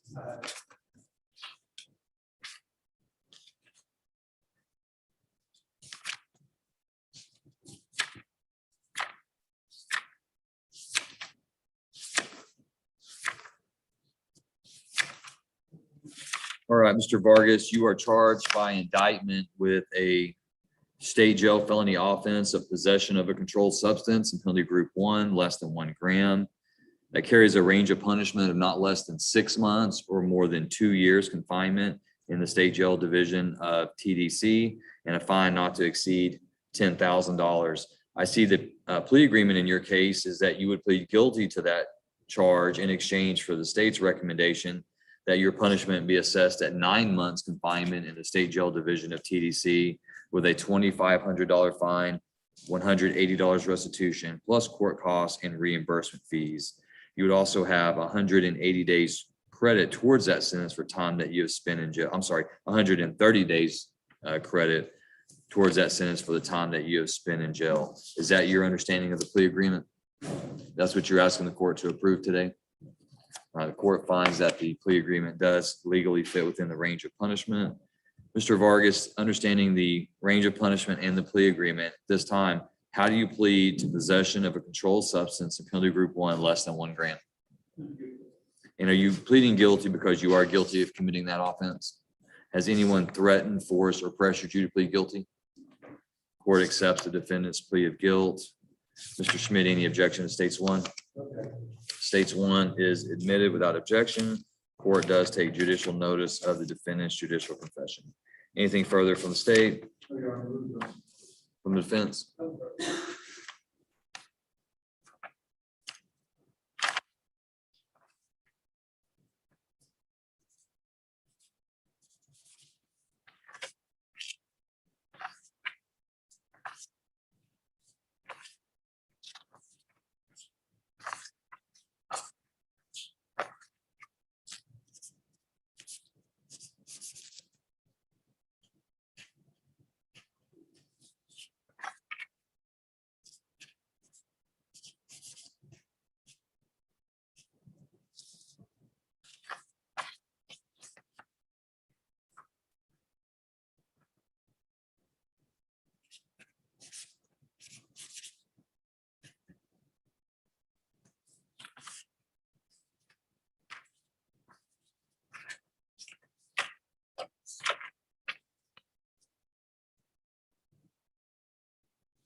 All right, of course, reviews the evidence. I find that there is sufficient evidence to convict Mr. Vargas of this offense. Court will follow the plea agreement in this case. Court convicts him of the state jail felony offense of possession of a controlled substance of 20 group 1 less than 1 gram. Court assesses his sentence at 9 months confinement in the state jail division, TDC, a $2,500 fine, $180 restitution, $105 reimbursement, $290 court cost. Court awards Mr. Vargas 130 days credit towards his sentence for the time that he has spent in jail on this cause. Mr. Vargas, you're hereby remanded to the custody of the Van Zandt County Sheriff so he can carry out the terms and conditions of the sentence. I'm going to have you step forward to be fingerprinted with the bailiff. After that, you'll be taken into custody.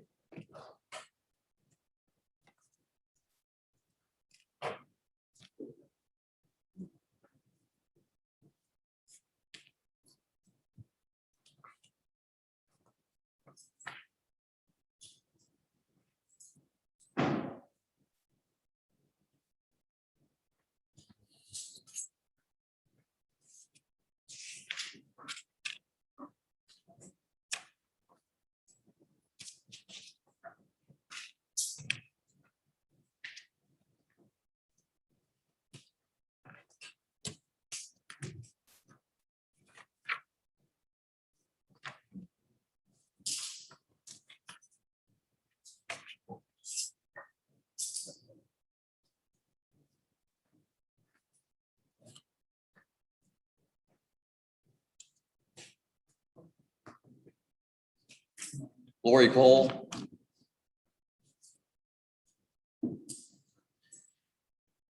All right, Ms. Cole, this is in cause number CR 16-286 and 287. I see here that you're asking the court to amend your probation conditions to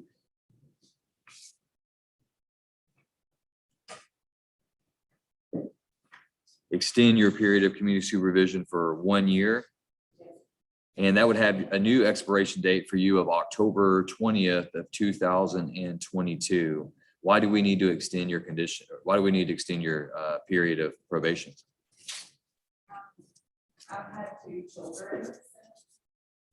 And also, unfortunately, with the pandemic, not a lot of places want you. So I've just been doing a lot of first Monday.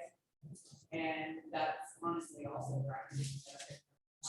So are you just behind in your community service? Yes, sir. That's what you're trying to catch up? Yes, sir. Do you believe if I extend your period of probation that you will be able to successfully complete? Yes, sir. Has anyone threatened, forced, or pressured you to make you feel like you have to extend your probation? No, sir. Okay. All right, court will extend the period of community supervision for 1 year, beginning October 21st of this year and expiring October 20th of 2022. And the court is going to also amend your conditions to reflect your financial court costs. So come on forward and see Officer Matura back here, and then she'll get you a copy of this.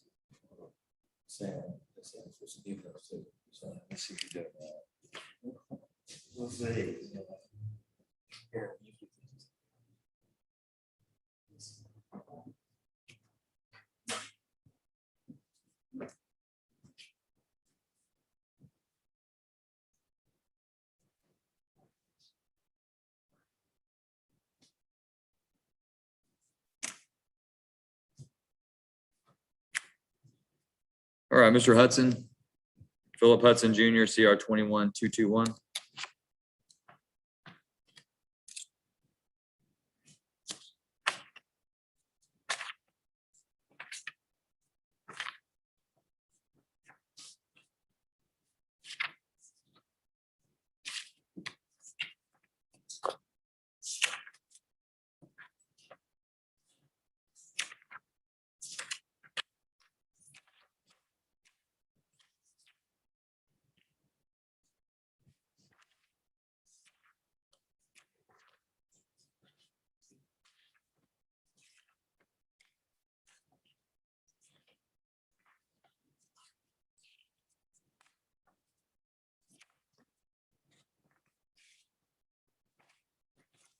All right, Mr. Hudson, if you'll raise your right hand, sir, I'm going to place you under oath. Sir, do you swear that the testimony you give to the court today will be the truth, the whole truth, and nothing but the truth? So help you God. All right, you may put your hand down. Your name is Philip Hudson Jr., is that right? And Mr. Hudson, are you a United States citizen? Are you a United States citizen? Do you read, write, and speak English? Have you ever been diagnosed with any type of mental condition? Depression? Are you currently on medication or undergoing treatment for depression? Do you feel like today you have a rational understanding of what's going on in court and the proceedings that have been brought against you? In this case, you're represented by your attorney, Mr. Robert Perkins. Are you pleased with his representation of you? Do you feel like you've had enough time to discuss your case with him and have all your legal questions answered? Is there anything about the paperwork that you've read and signed today that you do not understand? Mr. Perkins, do you believe Mr. Hudson to be competent today? He is. And you've explained to him his legal and constitutional rights? Yes. Mr. Hudson, you are charged by indictment with a third-degree felony offense of assault of a family or household member by impeding breath or circulation. A third-degree felony in the state of Texas carries a range of punishment of not less than 2 years or more than 10 years confinement in the Texas Department of Criminal Justice and a fine not to exceed $10,000. I see the plea agreement in this case is that you would plead guilty to that charge in exchange for the state's recommendation that your sentence be assessed at 8 years confinement in TDC, with that being suspended and you being placed on probation or community supervision for a period of 3 years with a $3,500 fine, court costs, and reimbursement fees. Is that your understanding of the plea agreement? And that's what you want the court to approve today? Understanding the range of punishment and the plea agreement, Mr. Hudson, how do you plead to that charge? Are you pleading guilty because you are guilty of committing that crime? Has anyone threatened, forced, or pressured you to plead guilty today? Court accepts the defendant's plea of guilt. Mr. Perkins, any objection to states one? No objection. States one is admitted, and the court takes judicial notice of the defendant's judicial confession. Anything further from the state? No, Your Honor, for the rest of the clause, it would state for the record, state is confined to victim notification, received no response.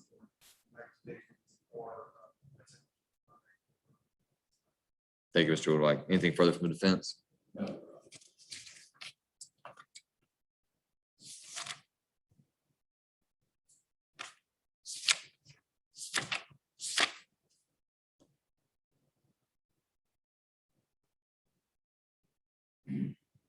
There's one correction on the front page of the plea papers, Judge, and I don't know how the court was handle this, but the state, when the indictment came out, had a date in there. In our mind, subject to motion to quash, because it alleged a date that had not occurred. We understand that is an error, and it could be corrected very easily by the state. Understanding that we have amended the papers to accurately reflect the actual date, which I believe is 10/7 This says 10-6. or 10/6. You're just talking about here on the judgment? Yes. Okay. If Mr. Hudson were going to TDC today, I wouldn't accept it because TDC is not going to accept a handwritten entry into a judgment. But seeing that it is community supervision, then I'm willing to accept it. And Judge, state agrees with the state law. It should be 10-6. And that's what's indicated here is October 6, 2020.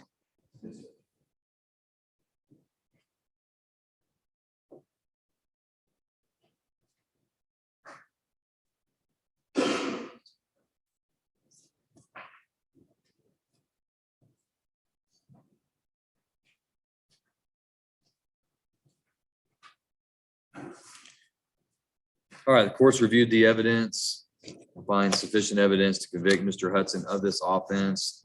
Court will follow the plea agreement in this case. Court convicts him of assault of a family or household member by impeding breath or circulation. Court assesses his sentence at 8 years confinement in the Texas Department of Criminal Justice. Court suspends that sentence, places Mr. Hudson on community supervision probation for 3 years. Court assesses a fine of $3,500, $290 court costs, and $35 reimbursement fees.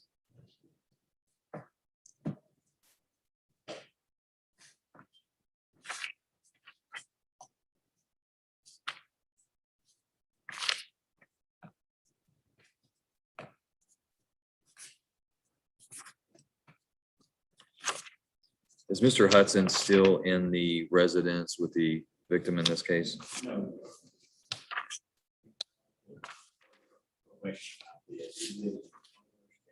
And it's gonna be asking.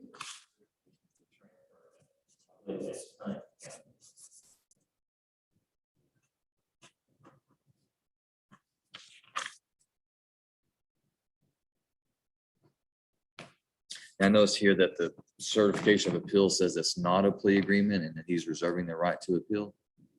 Can you go over that with him? Yes, Judge.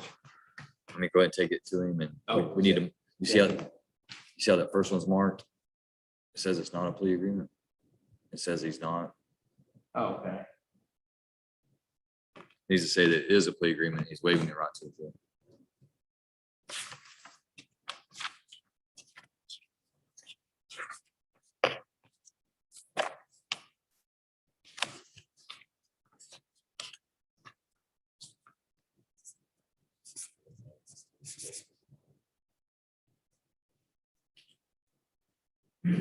Sorry. Correct. Y'all always try to make me work a little harder and that's okay. Nothing wrong. There's nothing wrong with it. Just, I get audited too, you know?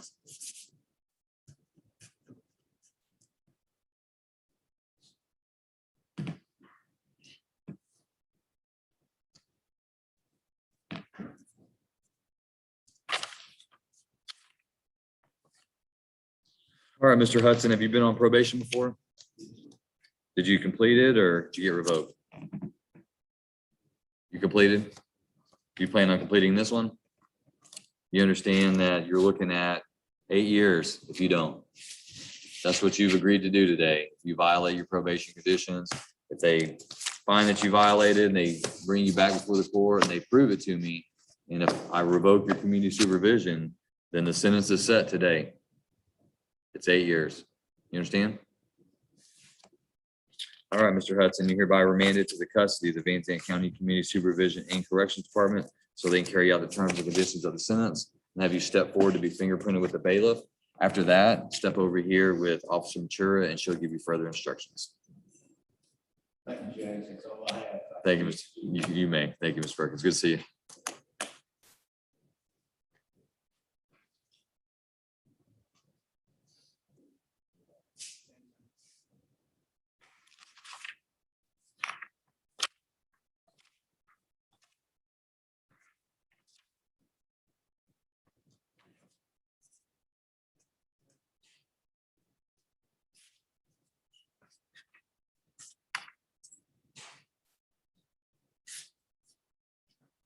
Is Tavares Dixon here? All right, Mr. Dixon, I called your name at 9 o'clock and you weren't here. Where were you at?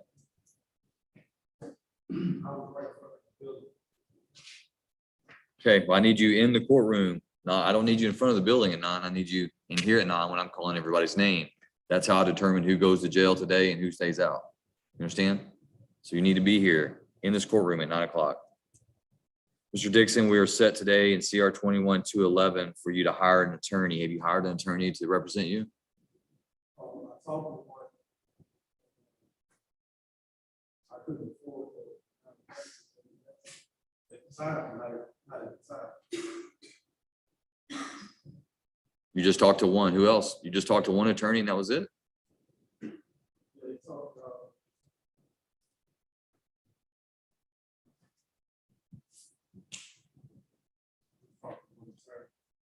he said 4,000 at the time, you know. I was still waiting on my income tax. I was ordering this, so I had to prove my notary. You know, I was waiting on the income tax to be came through. I could hire him. Other than that, I know last time you talked about the title on, but the motor is gone out. We were just like, Mr. Dixon, if you're gonna go buy a TV, are you just gonna walk into the first store that sells TV and buy a TV? Or are you gonna shop around and try to find the best deal? The best TV for the best money? What would you do? No. Answer my question. What are you gonna do if you wanna buy a big, you wanna watch the game, you wanna buy a big screen TV? You're gonna walk into the first store and pay whatever they say? Or are you gonna look around to see if you can get a better deal somewhere else? It's not a trick question. Maybe you do. I don't know. What do you do? So you're not gonna answer my question? You shop around, right? So, but you only talk to one attorney. You only talk to one attorney. You'll shop around for TV, but you won't shop around for an attorney who's gonna represent you on a charge where you're looking at 2 to 10 in prison. Am I wrong? And the one attorney told you that all the other attorneys are bad and you should only hire him.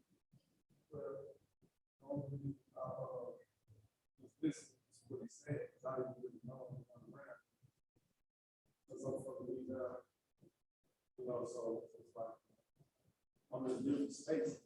So I don't really know.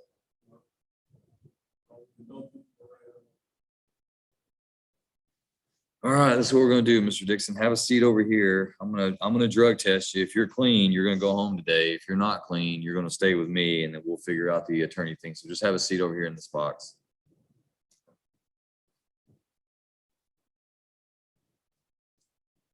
Cody Gates.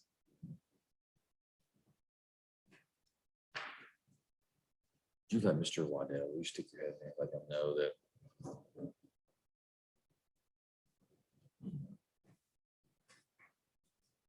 All right, Mr. Gates, you're also here on status to hire an attorney. Tell me you've got better news than Ms. Dixon, that Mr. Dixon has.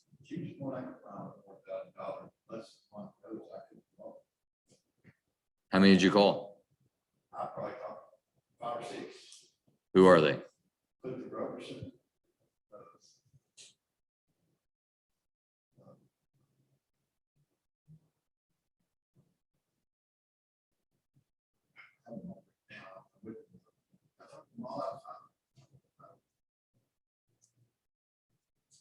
So how long is it going to take to hire an attorney?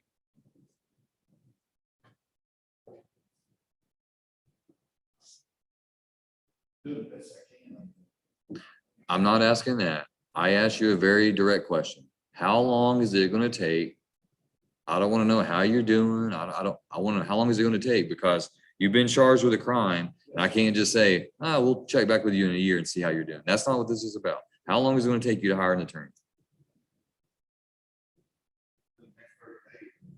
So if I set you 30 days out, you're gonna have an attorney. Come over here and have a seat. I'm gonna drug test you also. You pass, you go home. We'll reset you later. If not, you'll stay with me. Justin Holloman. So you've appointed Mr. Stevens.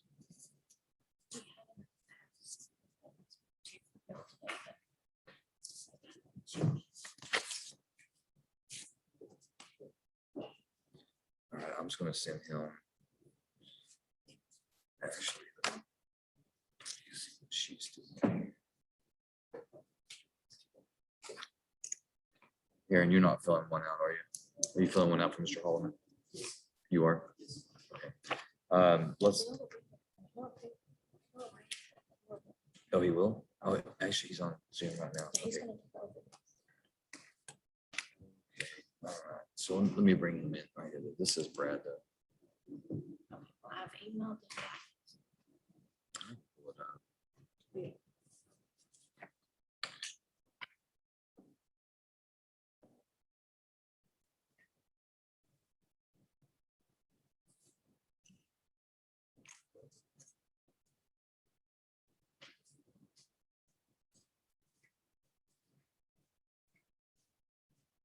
Good morning, Mr. Stevens. Can you see and hear me okay?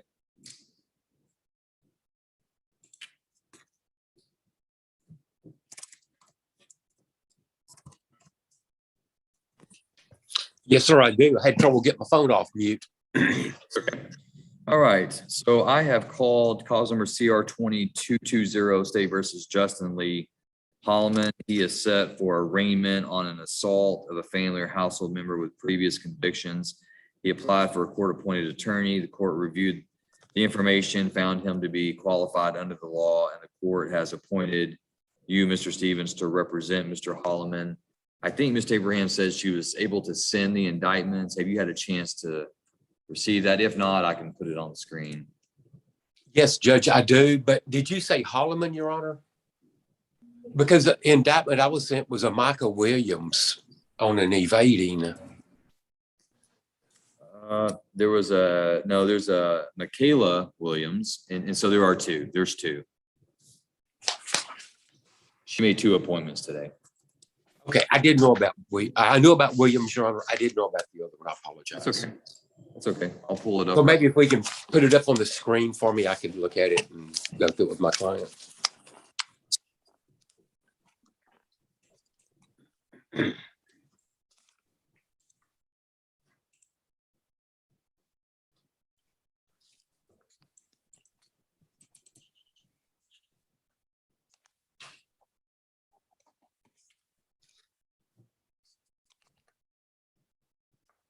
All right, for the record, court is having displayed the indictment in cause number CR 21220.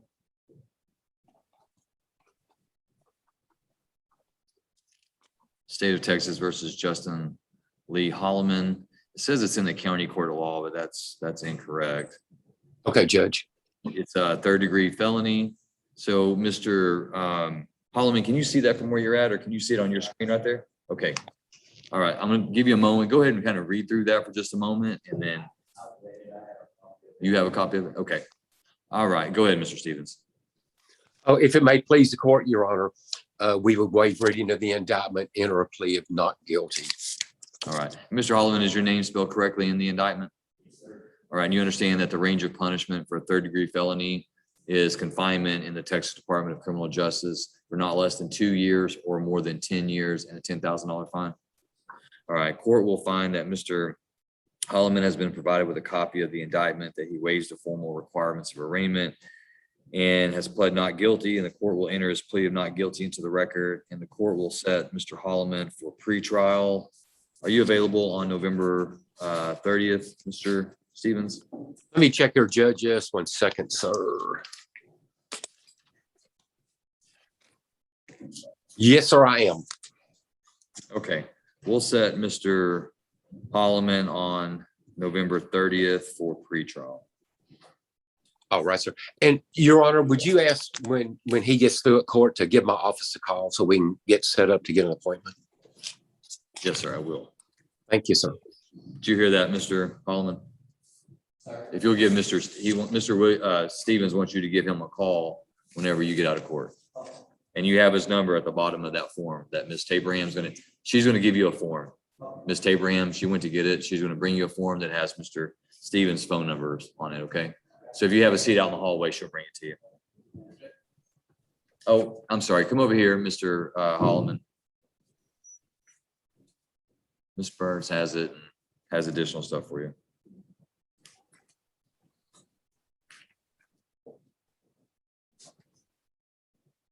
Kayla Williams.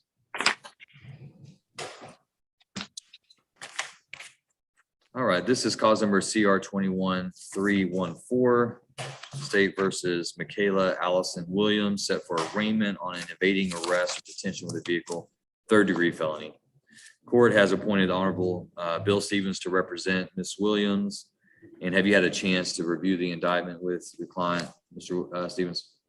Judge, I have the indictment. I have reviewed it, but I haven't discussed it with my client. She has not seen it as far as I know. Okay, give me a second. I'll pull that up. Yes, sir. Thank you, Judge.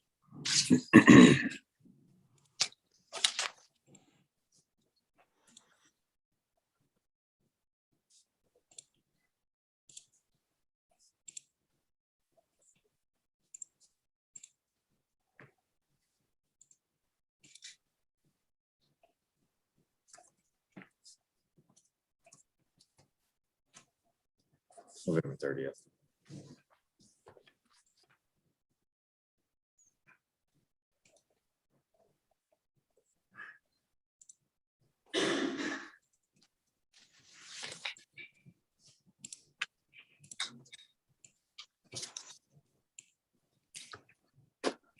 All right, for the record, the court is having displayed cause number CR 21-314, the indictment. And Ms. Williams, you have a copy with you, is that correct? Does it look, you don't have a copy of the indictment? Okay, if you'll look up on the screen or look on your screen there, can you see it? Okay. All right, is your name spelled correctly in this document? You see down here in the body where it says Michaela Allison Williams? And up there in the top, is your name spelled correctly in both places? All right, and you're being charged with a third-degree felony offense, which carries a range of punishment of not less than 2 years or more than 10 years confinement in TDC, the Texas Department of Criminal Justice, and a fine not to exceed $10,000. And you're being charged with evading arrest or detention with a vehicle. Mr. Stevens, how's your client wish to enter a plea? Your Honor, we will waive reading of the indictment, enter a plea of not guilty. All right, court will enter Ms. Williams' plea of not guilty into the record, and we will set this for pretrial on November 30th at 9 a.m. Let's see here. Do I need her?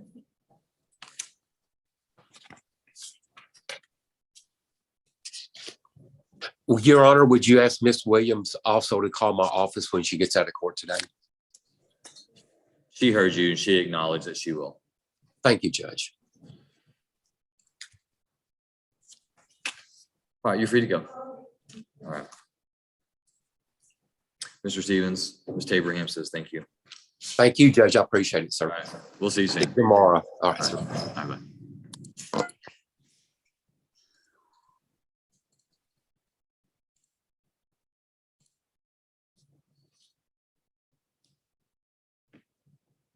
Is Daniel Souza here?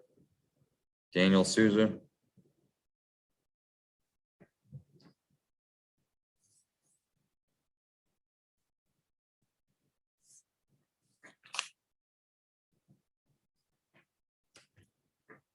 Is Mr. Ashmore coming?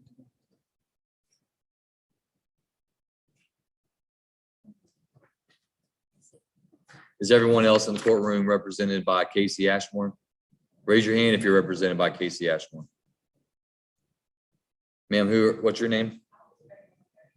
You're waiting on Cody, okay. Sir, your name? You, in the purple? No, sir, in the purple?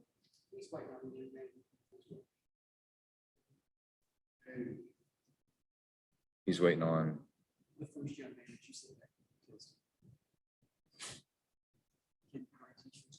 Oh, okay, all right. And ma'am, your name?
You understand? All right, so bailiff will take her into custody at this time.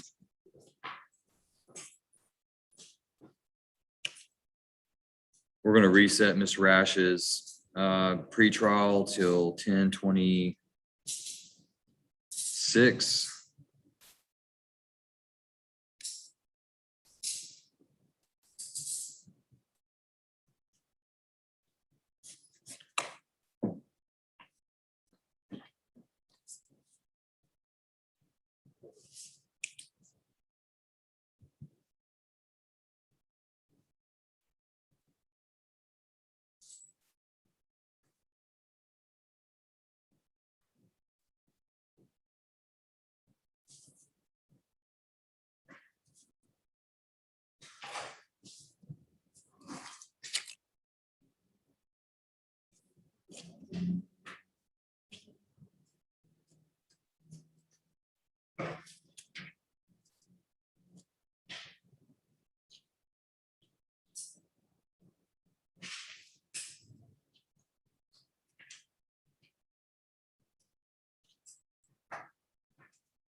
Aaron, you give her a copy of this.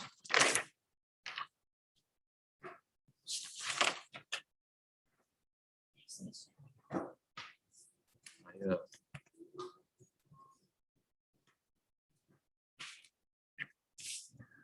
Mr. Schmidt, are you ready? Let me check. You have results. Yes, sir. Just one is positive. Schwartz. This stuff is-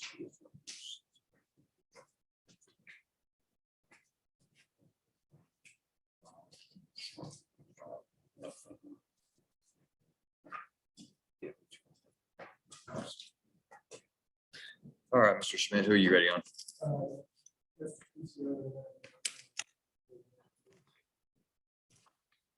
Mr. Picciota, CR 2130. Did I say your name correctly, sir? Picciota? All right, Mr. Picciota. If you raise your right hand, sir, do you swear that the testimony you give to the court today will be the truth, the whole truth, and nothing but the truth, so help you God? All right, you may put your hand down. Your name is Derek Philip Picciota, is that correct? And sir, are you a United States citizen? Do you read, write, and speak English? Have you ever been diagnosed with any type of mental condition? And in this case, you're represented by your attorney, Mr. Richard Schmidt. Are you pleased with his representation of you? Do you feel like you've had enough time to discuss your case with him and have all your questions answered? Is there anything about this paperwork that you've read and signed today that you do not understand? All right, Mr. Schmidt, do you believe your client to be competent today? Yes, sir. And have you explained to him his legal and constitutional rights and the advantages and disadvantages of a deferred adjudication plea? And do you believe he understands them? Yes. All right, Mr. Picciota, you are charged by indictment with a state jail felony offense of possession of a controlled substance in penalty group 2, greater than or equal to 1 gram. Mr. Bishop was originally charged with second degree felony, penalty group 2 possession, linked to the rest of the state jail. Central Ohio. Yeah. Is there a range on that? Is it greater than or equal to 1 gram? Is that the offense charge? Greater than or equal to, but no other ending amount? There is a. I'm just saying on the offense, it just says greater than or equal to 1. I believe So- it has to be greater than. It should be less than or equal to. Yes. It's a state bill less than.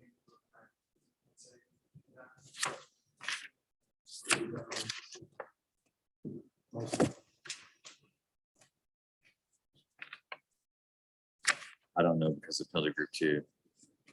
I believe it's gonna stay the same because it's potentially, Hydrocannabinol. yeah, So you think it's supposed to be greater than or less than? I think it's gonna be greater than or equal to or less than. Equal to or less than? It's less, it's less.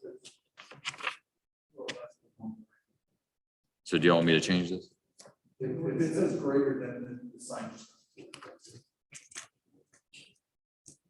I could also reprint it. Of course. Yeah, let's do that.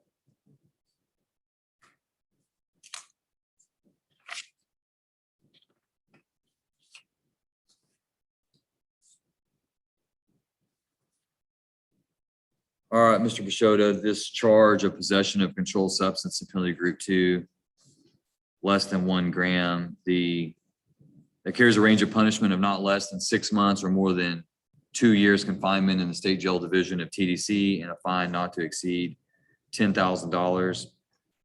Court finds that the plea agreement in your case is that you're going to plead guilty to that charge in exchange for the recommendation that a finding of guilt be deferred in your case with you being placed on community supervision for 3 years. It's also in the plea agreement that way. So, I mean, I don't know if that's right or wrong, but it's in the plea agreement also. It's greater than.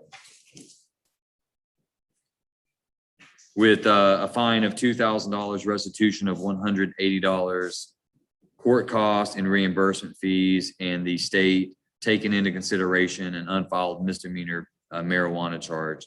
Mr. Pashota, is that your understanding of the plea agreement? That's what you're asking the court to approve today? All right, Mr. Pashota, understanding the range of punishment for a state jail felony and understanding the plea agreement in this case, how do you plead to possession of a controlled substance in penalty group 2 less than 1 gram? You know, you're pleading guilty because you are guilty of committing that crime. Has anyone threatened, forced, or pressured you to plead guilty today? All right, court accepts the defendant's plea of guilt. Mr. Schmidt, any objection to State's Exhibit 1, the stipulation of evidence? All right, State's Exhibit 1 is admitted and the court takes judicial notice of the defendant's judicial confession.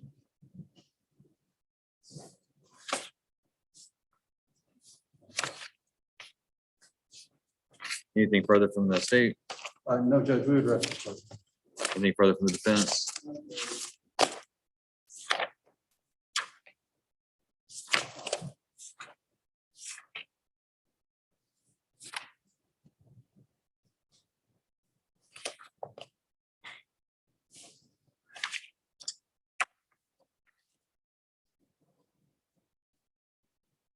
All right, court's reviewed the evidence and finds sufficient evidence to convict Mr. Pashota of this offense.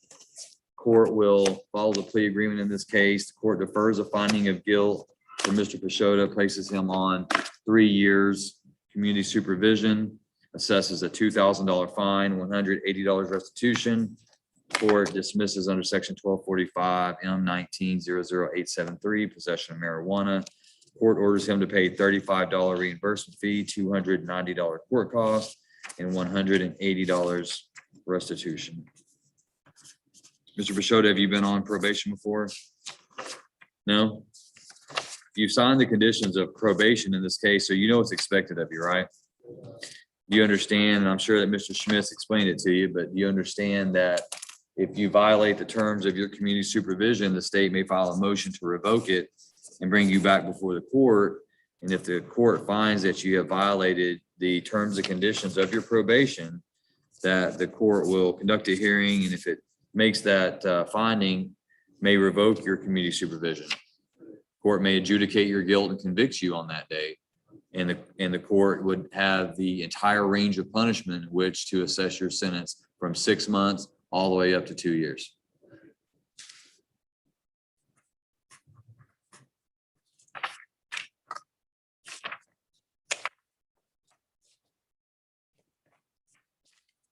All right, court hereby remands you to the custody of the Van Zandt County Community Supervision and Corrections Department so they can carry out the terms and conditions of the sentence. I'm going to have you step forward to be fingerprinted by the bailiff.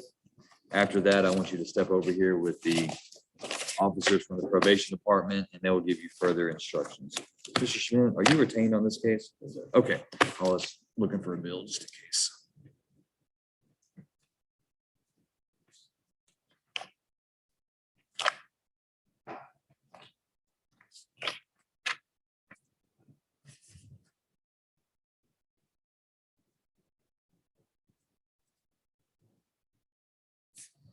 All right, CR 2307, State versus John Brendan Rigney. You said you had an announcement. I do, Judge. I received communication from Mr. Green, he claims that he is simply inpatient from a home of Dallas. Apparently, he lost something.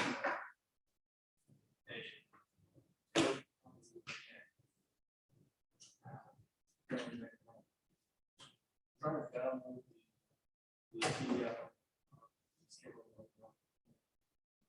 I'm also requested that somebody, some facility, facilities, so provide the court as far as information forthcoming.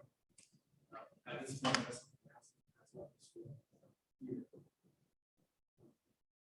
All right, so the court will have his name called 3 times in the courthouse. The court will order a judgment not assigned alias capias, but I'll take that under advisement until Thursday at noon so that Mr. Rigney can provide your office with that information. Is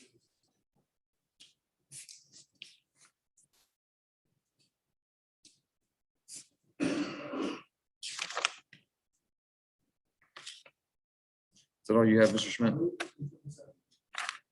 All right, thank you, sir. I'll try to bring Mr. Ashmore in.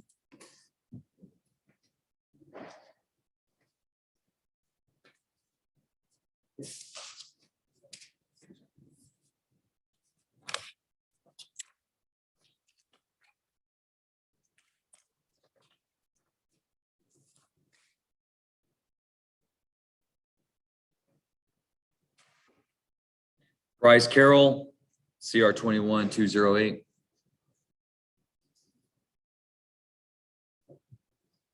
All right, Mr. Carroll is set for pretrial today. Mr. Ashmore, do you have any contested pretrial motions? No, Judge. And again, my apologies for missing this on my calendar. I thought I was only out there this Thursday. I'll see you this afternoon. I apologize again for my missing this. I don't have any pretrial motions. I'm still working with the state of Texas to negotiate. And I just asked the court for a reset date. All right, are you available on November 9th for docket call?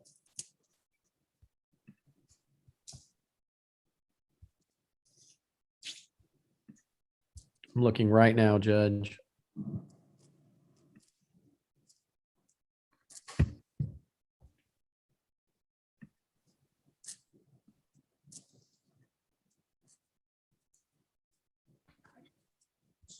Yes, Judge. All right, court sets Mr. Carroll then for docket call on November 9th at 9 a.m. Mr. Carroll, I'm gonna have you sign this. Come on up. I'm gonna have you sign this notice form here.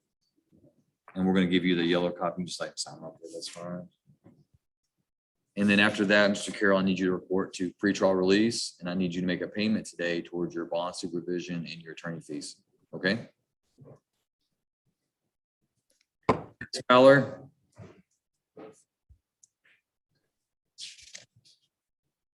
This is CR 2333 and CR 2334. And we were set on status on the competency. The court has reviewed the competency report, finds that the report has indicated that Ms. Fowler is competent to stand trial.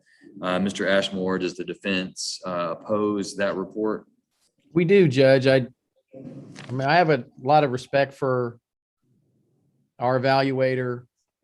You know, but you know, every step in this interview, as reflected in his report, was can't communicate with Miss Fowler. That's fine. I mean, he really never got past the initial. Okay, so do we want to set this for a contested hearing? And I have, think we have to, Judge. I don't really see how I have any choice. I mean, there's substantial mental illness with my client, and I know the doctor may disagree with me, but I don't really see how any other way to go about that.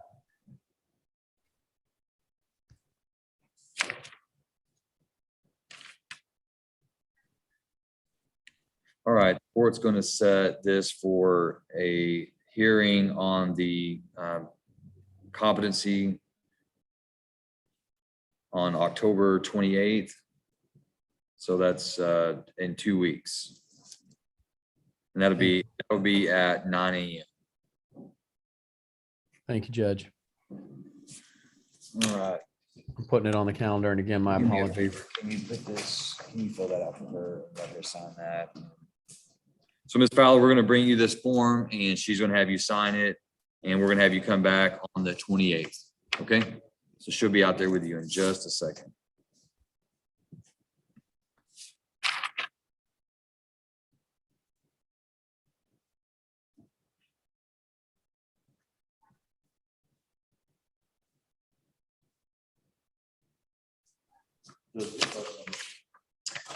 And Miss Tabraham's filling out. It is cause number, yeah, CR 23. Yeah, she's filling it out. 333 and 334. Sorry about that.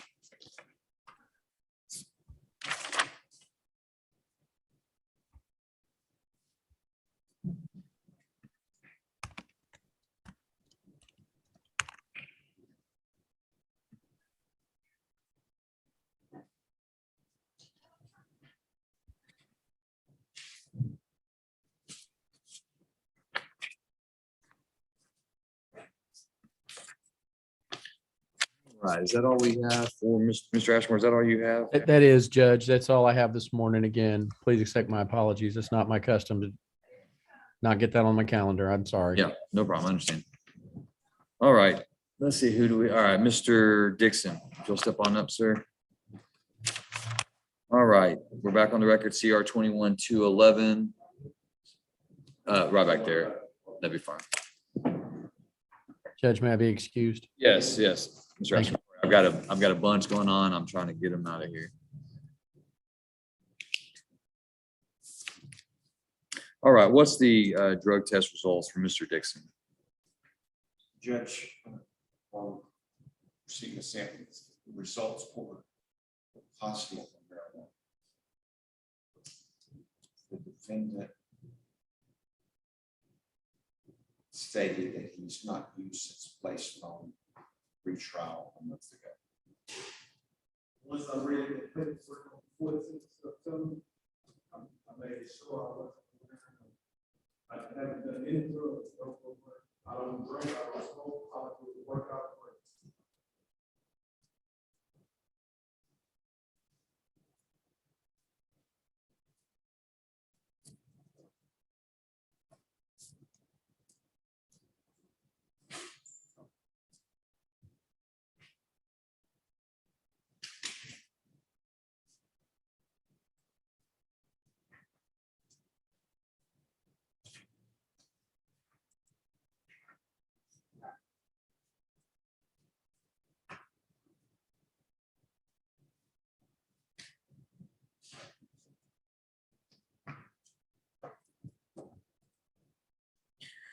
All right, Mr. Dixon, this is what I'm gonna do. I'm gonna take you at your word and I'm gonna reset you for November 9th.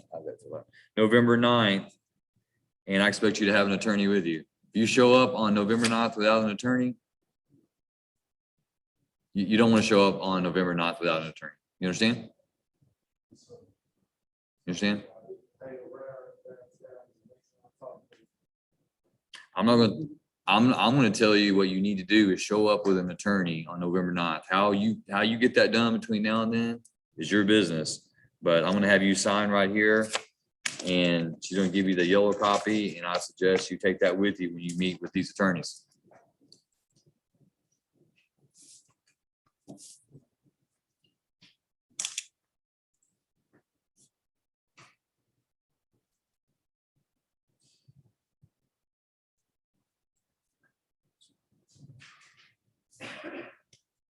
That is.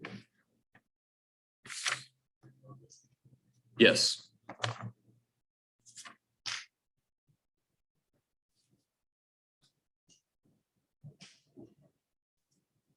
All right, Mr. Gates,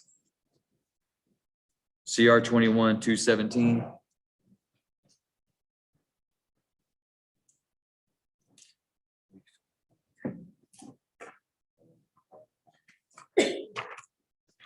All right, and the results from Mr. Gates? Negative on all seven.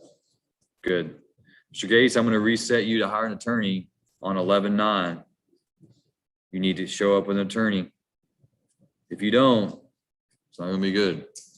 I mean, I'm doing everything I can. I've given you time after time after time. I understand, but you're facing a serious charge here, 6 months to 2 years in prison. So it's not something that you can just get around to. It's something that you've got to make a priority and get it done. I'll just fix it myself.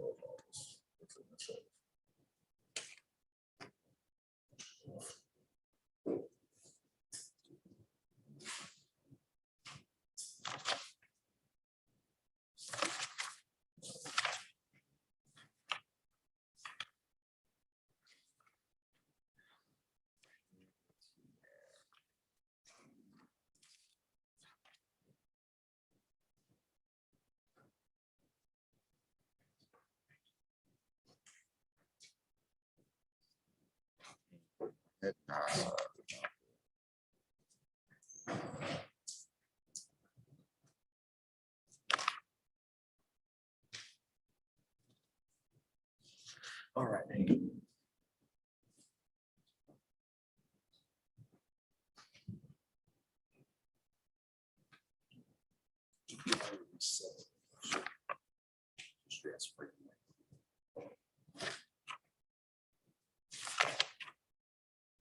Under Richard Pickney. All right, Mr. Pickney, if you'll come up. We've already done it. CR 21-184. What were the results from Mr. Pickney? Negative on all seven. Good. All right. And so we've already reset you for November 9th. I expect you to be here at 9 o'clock when I call your name. All right, you're free to go. Did he talk to you about making payments? All right.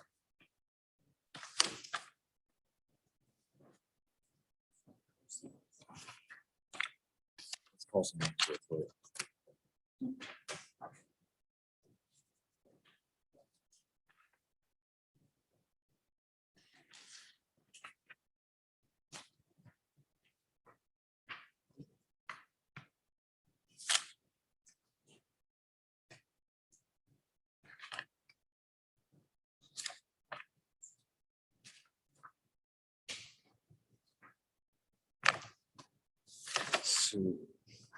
So I've got April Grant on page 7.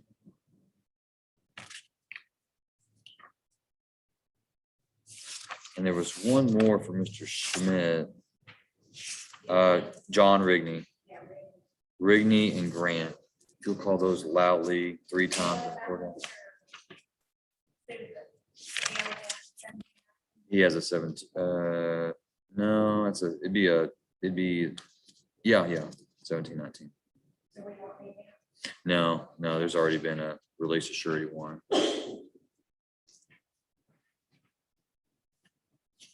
So that's all that I have is Grant.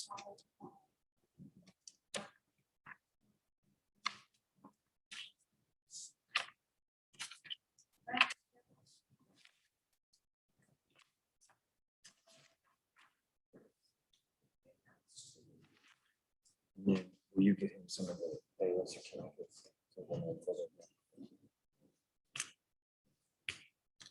All right, the court is going to have the names April Marie Grant and John Brendan Rigney called 3 times in the courthouse. If no response, court will be issuing judgment's nisi today for Miss Grant, and we'll be taking the nisi under advisement for Mr. Rigney until Thursday at noon. Court's going to stand in recess and will resume at approximately 2 p.m.